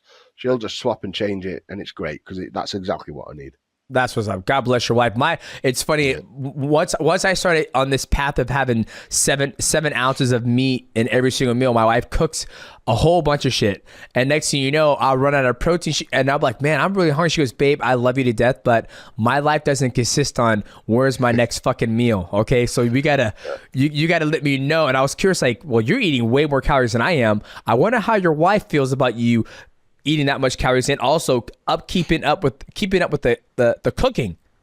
Yeah. No, I mean, look, man, I think she always says she loves it, and is the second you have an argument, that's the first thing that comes off the table. Fucking food. Like, you'll be out somewhere and you'll have a little tiff. She'll be like, you can kick your own fucking teeth. Fucking bastard. It's like the worst thing on planet Earth. Like, you got me by the balls every single time. Like, she just knows if I do anything to piss her off, she'll just take some food away. And it's the worst thing. So, yeah, it's got its pros and cons. But, I fucking like you come used against you. You come home, she goes, cook your own fucking meal. You're like, God damn it. Now Yeah, I don't even know what I've done. Yeah, half the time. Oh, I fucking love that. Okay, so you're still training in mixed martial arts now. Do you have any fights coming up right now? Like, I know you just got done with the two little gentlemen. You beat them. Now you're just training. Is there anything on the horizon you could talk about, or you're just enjoying the moment of training right now? I'm actively trying to get someone to lock in me versus Mariusz Budnowski. Okay. It's just a fight that I think everyone wants to see, myself included. And I think it's going to be one hell of a challenge as well. You know, I'm not going to sit here and say Mariusz is is shit or you know, I'm going to go in there and wipe the floor with him, because the simple fact is I know I'm not going to. He is someone that's got 15 plus years experience. He's still a big, strong guy. His engine, his cardio is insane. And yeah, so I need to get more experience under my belt. So, you know, I'm sort of lining up, I don't know who yet, lining up a couple of warm-up fights, as they say, whether I go over to Poland or somewhere in Europe to get those done. But yeah, the ultimate is, and probably where I want to end my career would be me versus Mariusz, whether that be a 1-match, 2-match, 3-match deal. But yeah, that's something I just want to do it. I just want to test myself. I'm one of these guys that I can't just sit on my hands. I can't just do nothing. I have to keep pushing forward. I have to keep testing myself, challenging myself. And that's, yeah, it's just something that kept, for a few years, it's just kept creeping in. I'm like, now's the time. We've got to do it. No, I love it. It's, as the more I age, I think we're the same age. You're 36, I'm 37. And I feel, you know, my kids, they ask me like, Dad, you train all the time. And I was like, well, my life's been dedicated to training since I've been, you know, 16 years old. And now, even though I'm 37, I still train like I'm getting ready for a fight. I still eat like I'm getting ready for a fight. Granted, I'm putting way more muscle on it, trying to. And I feel like it's the same thing for you. Like, you grew up swimming, then you jumped into weightlifting, then you became the strongest man in the world, and you have all these amazing records. And now you're in this different chapter of your life where you're doing mixed martial arts, and you don't want to stop. You want to keep on challenging yourself. Do you think that just stems from like your childhood of always being in athletic things, or you're just like, oh, I'm fucking bored, I did the strongman competition, now I'm going to try to kick somebody's ass MMA? It's a mixture of both. I think, I've always been athletic, and I think I enjoy being fit and healthy. So I think that's one element. You know, I don't want to turn into a fat slob, because I've seen so many people. I mean, you're the same age as me. Honestly, like most people our age, men and women, most people are just fucking fat slobs. Yep. I'm sorry to say it. Most people are. No, you speaking the truth. It's okay. If people get hurt, hopefully it touches their heart and they go to the gym and not become fat slobs. I hope so. And yeah, I just don't want to be that guy. You know, I mean, you look at people in the industry that train I mean, like Arnold Schwarzenegger, I know he's like 77 now. He still looks fucking good. I've traveled with him a little bit, and all he does is just every morning just goes and does like a 40-minute blast. Just goes to whatever gym in the hotel and just does a bit of chest, bit of shoulders, bit of back, bit of legs, just does a bit of everything. But look at the guy, you know, he's thriving. Yeah. 77 years of age. He puts people in the 70s to fucking shame. So that's one element. And then, yeah, the second one would be got to keep the mind busy. I think the mental health aspect of it is probably more important in some ways. You know, got to keep your mind busy, whether that be working, you know, I mean, for me at the minute, I'm getting into movies. So whether that be on a set, spending weeks getting movies done, or getting my head buried into a training camp, one or the other. I just got to keep busy. Now, you mentioned Arnold. He's a big inspiration for me. So who were other inspirations for you when you're coming up in the strongman competition and bodybuilding? Like, who were some of the guys that you looked at and you're like, damn, like, how can I get my delts or my pectorals or my quads that big? Like, yeah, geez. I mean, there's quite a few. I think obviously Schwarzenegger was probably the first one as a young child watching Terminator. It was like, 5 years old when the Terminator 2 came out, when he walked into that bar with chest and pecs. That was like one of my earliest childhood memories. And I remember watching the reaction in the room and just be like, everyone's just obsessed with him. I was like, fuck, I want to be that guy. And as you get into the, you know, as I've gotten into the weightlifting scene, I guess, I mean, I'd say they're idols, but I'd never like want to be them in such a way. I think it's just like everyone's got their obsession. Yep. People like Ronnie Coleman, Jay Cutler, those guys are just take things to another level, but they do inspire because they just gave it their all and look what they've achieved.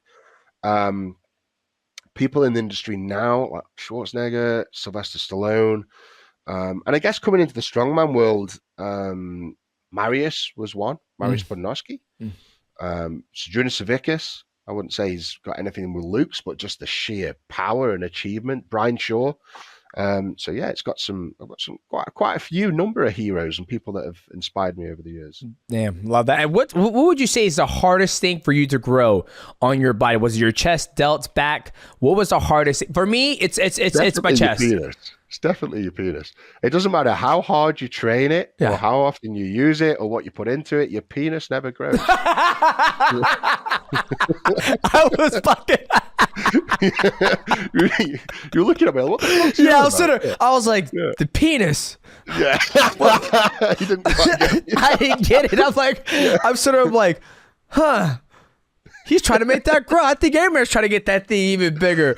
I love that. On a serious note, it doesn't matter how much you train it just never grows. Not even a fucking millimeter. Trust me, I've measured. Yeah. Not even a mil. Huh. Interesting. Huh. I have to tell my wife that. Like, babe, we're trying to get this penis bigger in the gym. For some reason, it's not happening. Eddie said he's trying for years, and so hasn't grown on him yet.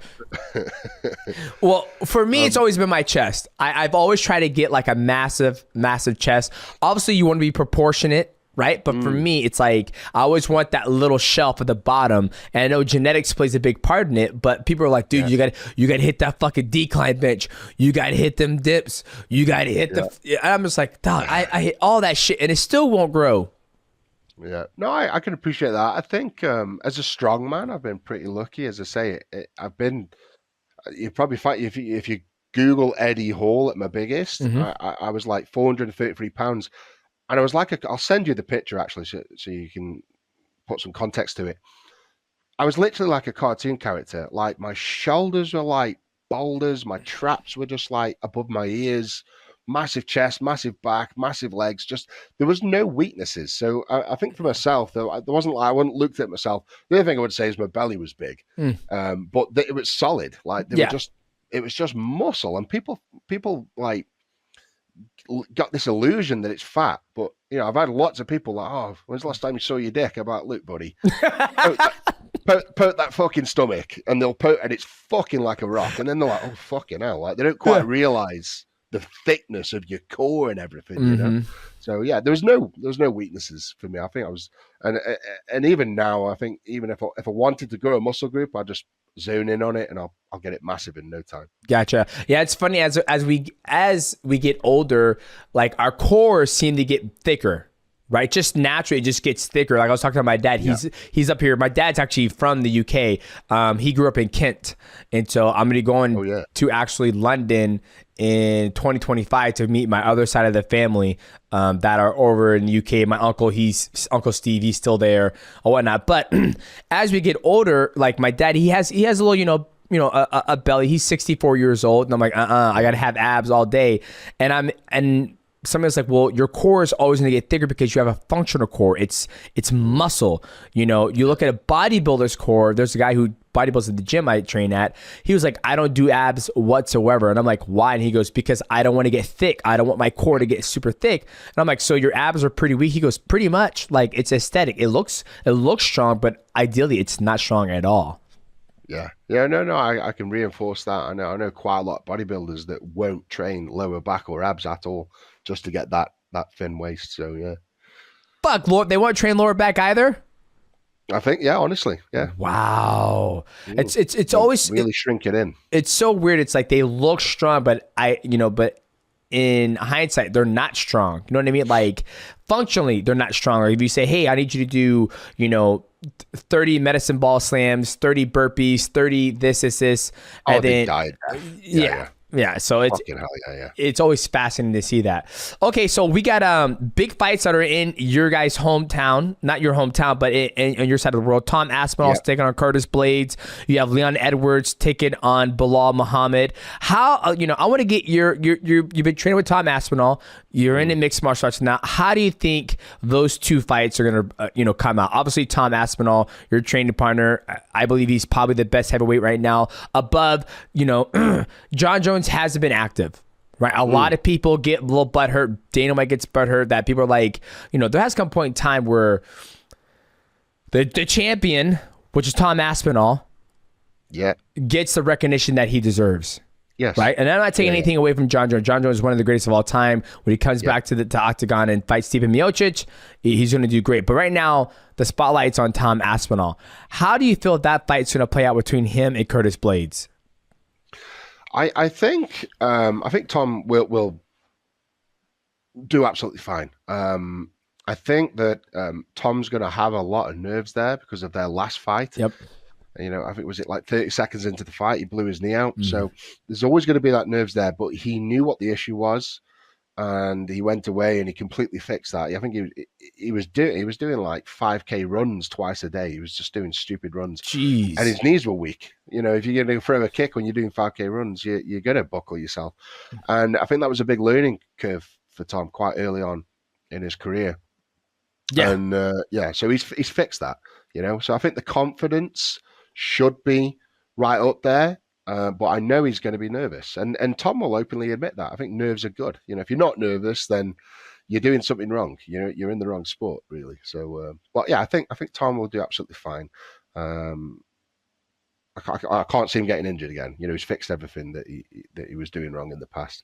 Gotcha. Well, yeah, that could 5K runs twice a day on a big body like that. That's a lot of body to be moving on those knees. Right, I mean, 100%. like I can't run a mile. If I run a mile, I can't walk. Like my knees and hips are just fucked. So yeah. Well, see, you have swimming though. Different as you get heavier. Yeah, exactly. You have I do non-impact. Yeah, low impact on your body, full body. It's almost like swimming for me is like recovery because all the blood goes to my chest, my legs, my back, my arms, everywhere. Then you do some underwater swimming to work that VO2 max to hold your breath, and you'll exert energy. That's like the best. Like I love running, but if I have to choose one or the other, I'll always choose swimming just because you have nothing but your mind and the sound of your breathing underwater. When you're running, running's beautiful, don't get me wrong, but the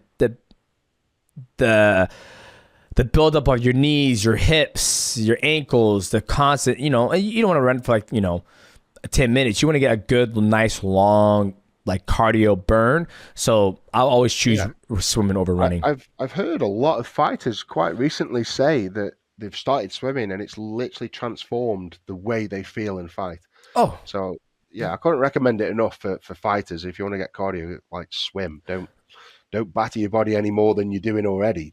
Go do light impact stuff. Yeah, when I was getting ready for my Rotang fight and I was doing a lot of just stand-up Muay Thai sparring, I would do the ice barrel for my recovery sauna, and then I would do a lot of swimming just to get the blood flow back in my legs, and then even treading water, sitting there treading water and try to get my chest out of the water for 15 seconds and then drop back down. Just that type. And then I get out of the pool, then I go spar. I'm like, dude, I feel 1,000 times better than if I were to go run fucking 5 miles and then go spar. It's my knees are fucked. You've worked your cardio probably more. Yep. By doing that. Yeah. So bang on. Absolutely. Now, what do you think about Leon Edwards? I don't know if you had any opportunity to train with him at all, but I know he's a hometown boy from the UK. How do you think his fight's going to play out with Bilal Muhammad?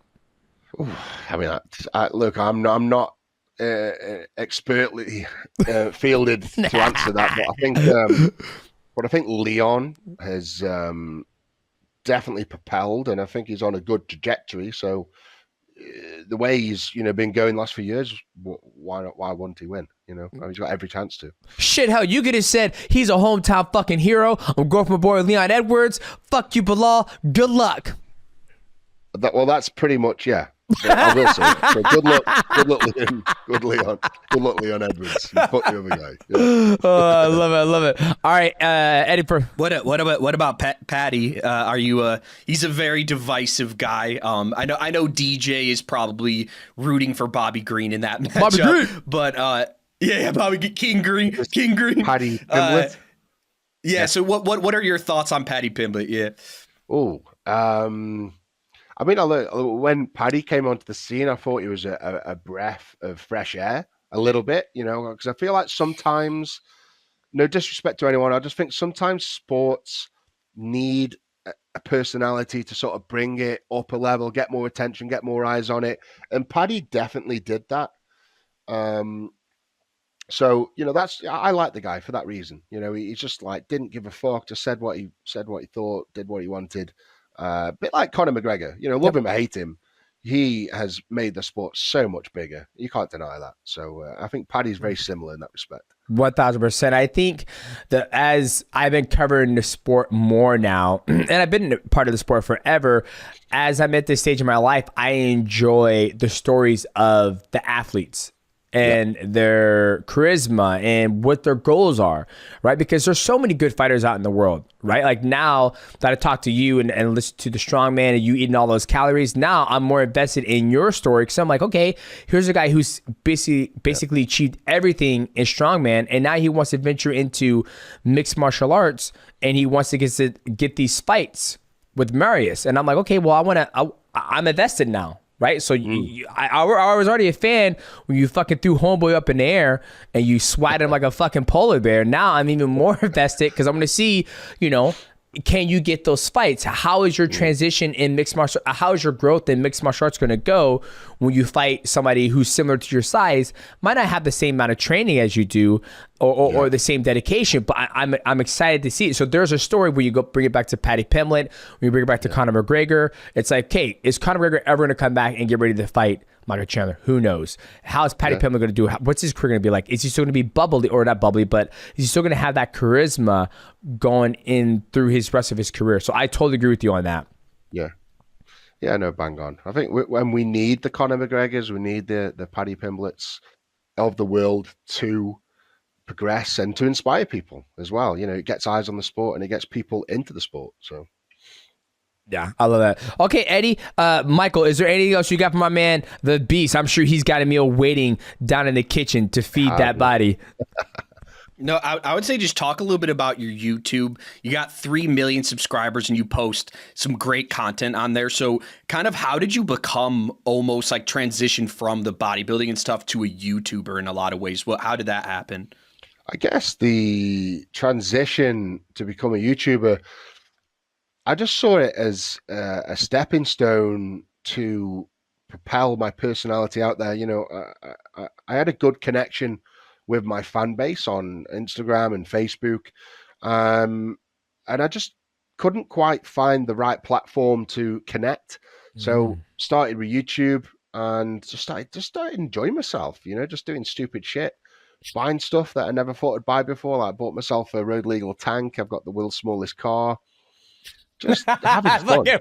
Yeah, so you got a tank and you got the world's smallest car. Yeah. I'm gonna have to look that video up. I want to see your big ass get in that fucking car. But here we go, boys. Exactly, and shit like that. I just love having fun and sharing those experiences with my fans, and it's a whirlwind. It's been a life changer for me as well. Obviously, the financial side of YouTube has been absolutely amazing, and I wouldn't be where I was today in any aspect if it wasn't for YouTube. So YouTube's been a great platform for me to grow myself as a person, as a personality, and as a brand. I love that. It's crazy how you see a lot of people transition from athlete. You're still athlete, right? You're still an athlete, but you're more of a personality now on the YouTube side. You look at a guy like Shannon Sharp, who came from American football, and now he's transitioned into this role as a YouTuber where he creates content and does podcasts. And he was like, this is the best, this is the most money I've ever made in my whole entire career by building my brand. And I think you're doing the exact same thing. And I'm following your footsteps to try to build my brand and connect with my fan base and the things that I'm passionate about. So I think you're killing it, with all of the stuff you're doing. Thank you. And you, mate. Keep it up. That's what's up. Well, ladies and gentlemen, this is the opportunity for Eddie Hall to let us know where we can find him and support him and be on the lookout for hopefully that next mixed martial arts match. Eddie, this is the opportunity for you to let the fans know where they can find you, baby. My handles on all platforms is at Eddie Hall WSM. Just hit me up. Google, Instagram, Facebook, whatever you want. I'm there. Thank you. Thank you for following and thanks for the support. Absolutely. And if you guys have not checked out his last mixed martial arts match, make sure you do yourself a favor, go to his YouTube, watch it, or you can watch mine when I broke down the beast destroying those two little walruses. It's an absolute joy to watch. As I am your host, Demetrious Johnson, that is my guest, Eddie Hall, and my co-host, Michael Wansover. We will see you guys at the next episode of the MIGHTYcast. What's going on, ladies and gentlemen? Welcome back to another episode of Mighty Recap. And this part of the episode is basically recap what we just went through with our guest. And our last guest was the beast, Eddie Hall. And let me tell you what, man, what a massive fucking dude. Like, he said his biggest was 464 pounds. 464. That's like what? 3 of me? I think, 150. Yeah, that's like 3 of me. That's fucking, I mean, I guess that's a bad size reference to use because I'm 5'3", 150 pounds. So I don't think that's going to you can adjust it. But I think the interesting thing about talking to Eddie is that his background, he started in swimming. He said he's always been athletic. He's done a little bit of everything, but it was swimming, then him getting expelled from school, going to the gym, lifting weights, putting on the size, and it seems genetically he had the gift to just grow, especially when you're eating 12 fucking thousand calories a day. A day. The average American calorie is 2,000 calories a day. He basically just did fucking, you do the math, that's fucking so much more than the average person. That's why he's way bigger than the average person. And I think it's kind of cool that he's transitioned into mixed martial arts, obviously the YouTube, and to pick his brain on him going through that transition in his life from swimming, bodybuilding, mixed martial YouTubing, and now mixed martial arts. And he's also trained with Tom Aspinall, and he has not trained with Leon Edwards, but he's rooting for his hometown guy. But overall, just an absolutely amazing gentleman to talk to. No, he's just a guy that's really cool, and you could see why he has the 3 million YouTube subscribers, because he's so easy to listen to, and zero ego at all. Like, you see a lot of these bodybuilders might be really cocky and just think I could outlift anyone, kick anyone's ass, but he does not have that personality at all. Even when he made the call out for his next fight that he wants, that was maybe the most respectful call out that I've ever seen. There was zero bit of man, I think I'd kick his ass. Like, he knows that he needs to get those reps in MMA, but sounds like he's putting the work in 4 days a week training in MMA. We've obviously only got to see him do that 2-versus-1 bout that a lot of people were kind of making fun of and saying it was rigged or something. That was not rigged. I mean, you do not imagine if you were one of those guys agreeing to just getting hit and thrown like that. Come on, there's no way. That was legit, and one of my favorite videos of the year so far. I mean, yeah, when he got a hold of those guys, that madness, that 30 seconds of madness, that's what I felt. It looked like a polar bear attacking 2 baby walruses. Because and then it makes sense when he grabbed homeboy and threw him, he didn't potentially try to slam him, pick him up and then finish with the slam. He just literally picked him up and just went whack, just threw him in the fucking air, and then knocked the guy out. And then after that, and beating up the other guy with knee on belly and the punches, right down to punches. So I think the sky's the limit. I think he has a great personality. I think I would love to see him fight more in mixed martial arts. He has dedication. He's still young. He's only 36 years old. It seems like he's taking care of his body throughout his whole entire career. And that's something that I've been going through lately is, I just love to train. And my children ask me all the time, like, Daddy, why do you train so much? I'm like, well, I've dedicated my life to being the best peak physical shape And now that I have no fight on the horizon, it's like the next thing is going to be, you know, the jiu-jitsu tournament at the end of August. Then after that, what is it? I spent the last 18 years of my life training for these fights. It's like, okay, I'm going to fight 2 to 3 times a year. So 3 times in a year, I'm going to be in the best physical shape that I can be in. Now that I have none of that, it's like you still have that same type of a creature of habit that you still eat good. You still try to sleep fucking good. When you have 3 kids, it's very fucking hard. But you still try to live that same lifestyle. And I feel like Eddie Hall is still doing that to this day. And I'm super sad that he doesn't have 30% cheesecake. Now it's 10% cheesecake and 90% healthy. Yeah, I love how he admits, like, yeah, I had to mix in the 30%. That fucking cheesecake. I wonder if he meant that the 30% was, you know, cheesecake and other sweets, or if he just loves cheesecake so much that it's legitimately the full 30% is just. I wish I would ask him. I should ask him, like, what's your favorite cheesecake? Oh, that would have been good. What's your favorite cheat meal? Because he has to have one of those epic, you know, The Rock, Dwayne Johnson kind of cheat meals. I'd imagine he does. Mm-hmm. Well, I always find it fascinating. Like, some people, their genetic makeup, they can just grow, right? I'm sure, you know, he's probably dabbled in some type of performance enhancing drugs, which everybody in that line of work has, or maybe he hasn't. I have no idea. I feel like your body, you genetically are just thicker than me, right? Like, you have bigger shoulders. But yeah, but look, no definition whatsoever. You want to go. See the difference? See how you see the bicep with the tricep extension, and he just got this big blob, the big block of that is Jew power right there. That's what that is. Is so not true. I like how you're like, no definition. That is definitely. What does this look like, huh? I see the bicep. I don't see the tricep. Where's the tricep at? Where's the tricep at? I can't do it that way. I fucking love it. But you're genetically, you're bigger than me, right? Like, your base is bigger than me, and we're roughly the same size. You're 5'2", 5'1". I mean, I'm a couple inches probably taller than you. I'm probably like 5'3" or 5. I'm probably 5'3" or 5'4". Yeah. I'm 5'3.5". What? That is a lie. What? Right? Dude, you're calling my doctor a lie? I'm 5'3.5". Dude, that is dog. way too tall. You said way too fucking tall. There's no way you're the same height than me. I'm at minimum an inch taller. You know what? The next time we're fucking together, we're gonna have somebody fucking measure us, all right? And then I did it with decide one thing. I'm saying it on camera now. I did it with Henry Cejudo, and the footage never saw the light of day because we did it in we were in Colombia, and we had the doctor like do our heights, and I was filming it like just for the hell of it, and then the doctor, he was so shocked, like, no, that's not right, and she's just telling him like, no, that's right, he's taller than you. Like, he was so stunned. Oh my! I love that you said the video never saw the light of day. So, well, we're gonna sell that debate next time we see each other. We'll have some measure us, and hey, if you're taller than me, hey, I'll give it to you, baby. And we got it barefoot on what you're wearing, the big ass platform shoes, and we'll decide this debate. But I think Eddie Hall was awesome to talk to him. Like, I've never talked. I think he's the very first time I ever talked to anybody who is a world champion, a strongman, an amazing YouTuber.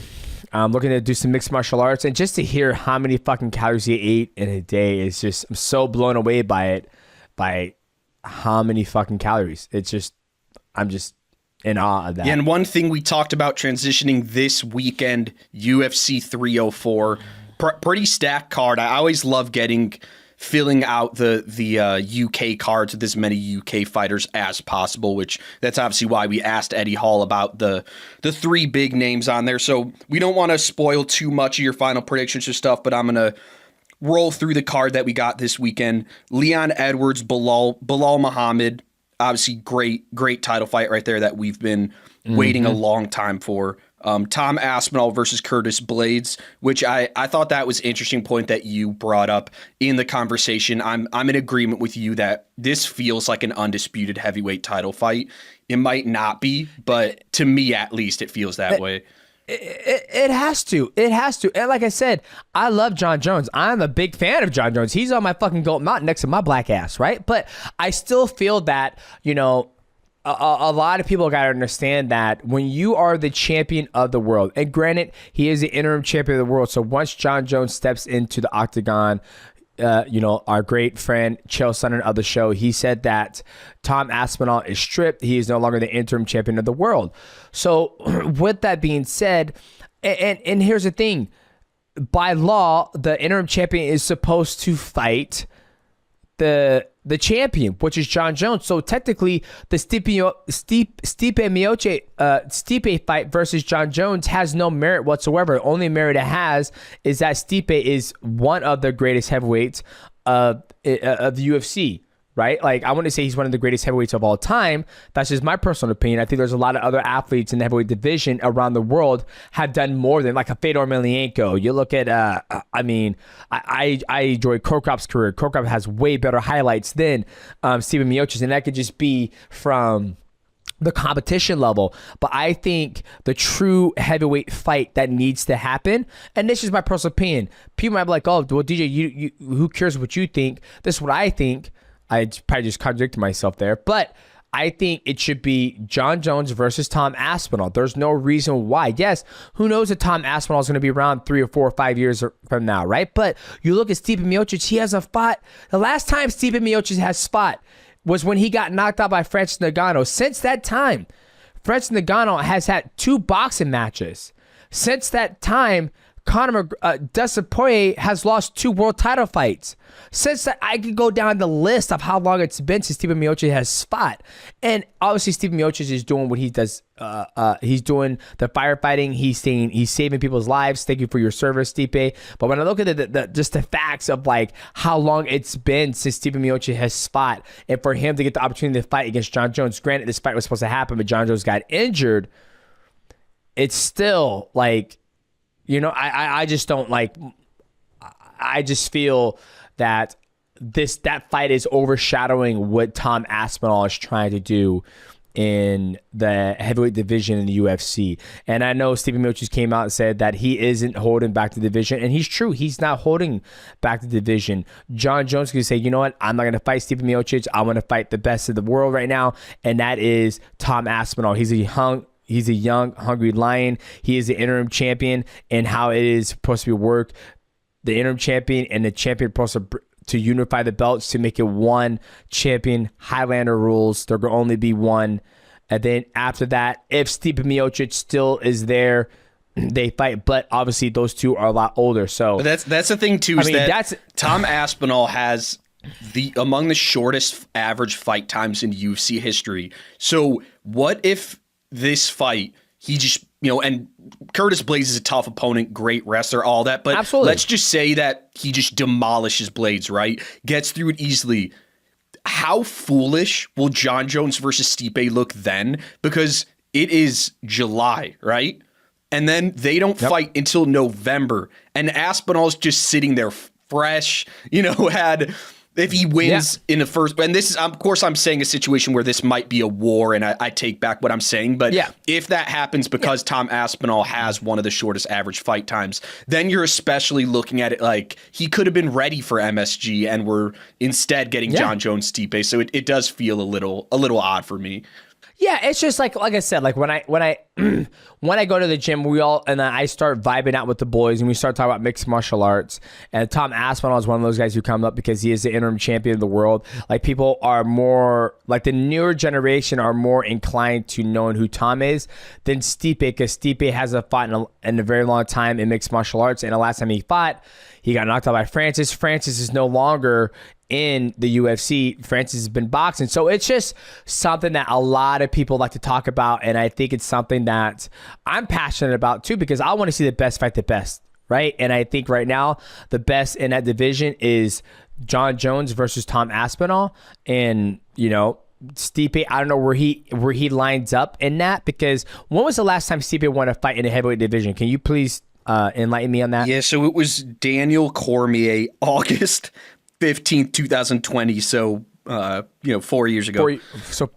So 4 years ago. So, I mean, 4 years is like, a medical suspension. You bust for TRT or steroids. So 4 years is a long time. It isn't, but I mean, you look at that. Daniel Cormier's fucking retired. So the last person that Steve Miocic's spot is retired, that he has a win over. And So, also, just to confirm, he's- shortest average fight time, UFC history. This is every weight class every year in the history of the company. Shortest average fight time, Tom Aspinall, 2 minutes and 10 seconds. So you're telling me if this fight was 2 minutes and 10 seconds, he's going to just sit there all the way until November and then whatever happens and then have to wait for the victor?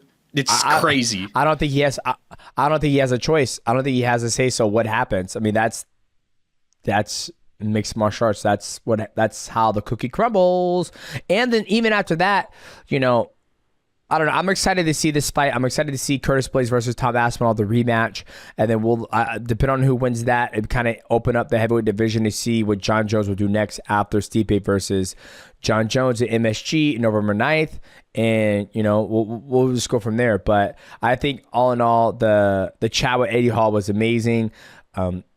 It's very cool for him to come on here and give us a time. I mean, he's a very, very busy man. He's doing movies now too. He's got the YouTube. He's training for mixed martial arts.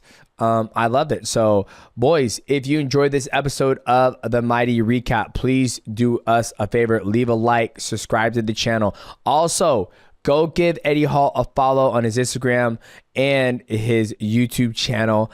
And make sure you guys hit the bell. And leave a comment. Let us know what your favorite part of the show is. And let us know who has the better biceps. Okay, just leave a comment down below and who has the better biceps. I am your host, Demetrious, and that's my co-host, Michael Wansover, and we will see you guys at the next episode of the Mighty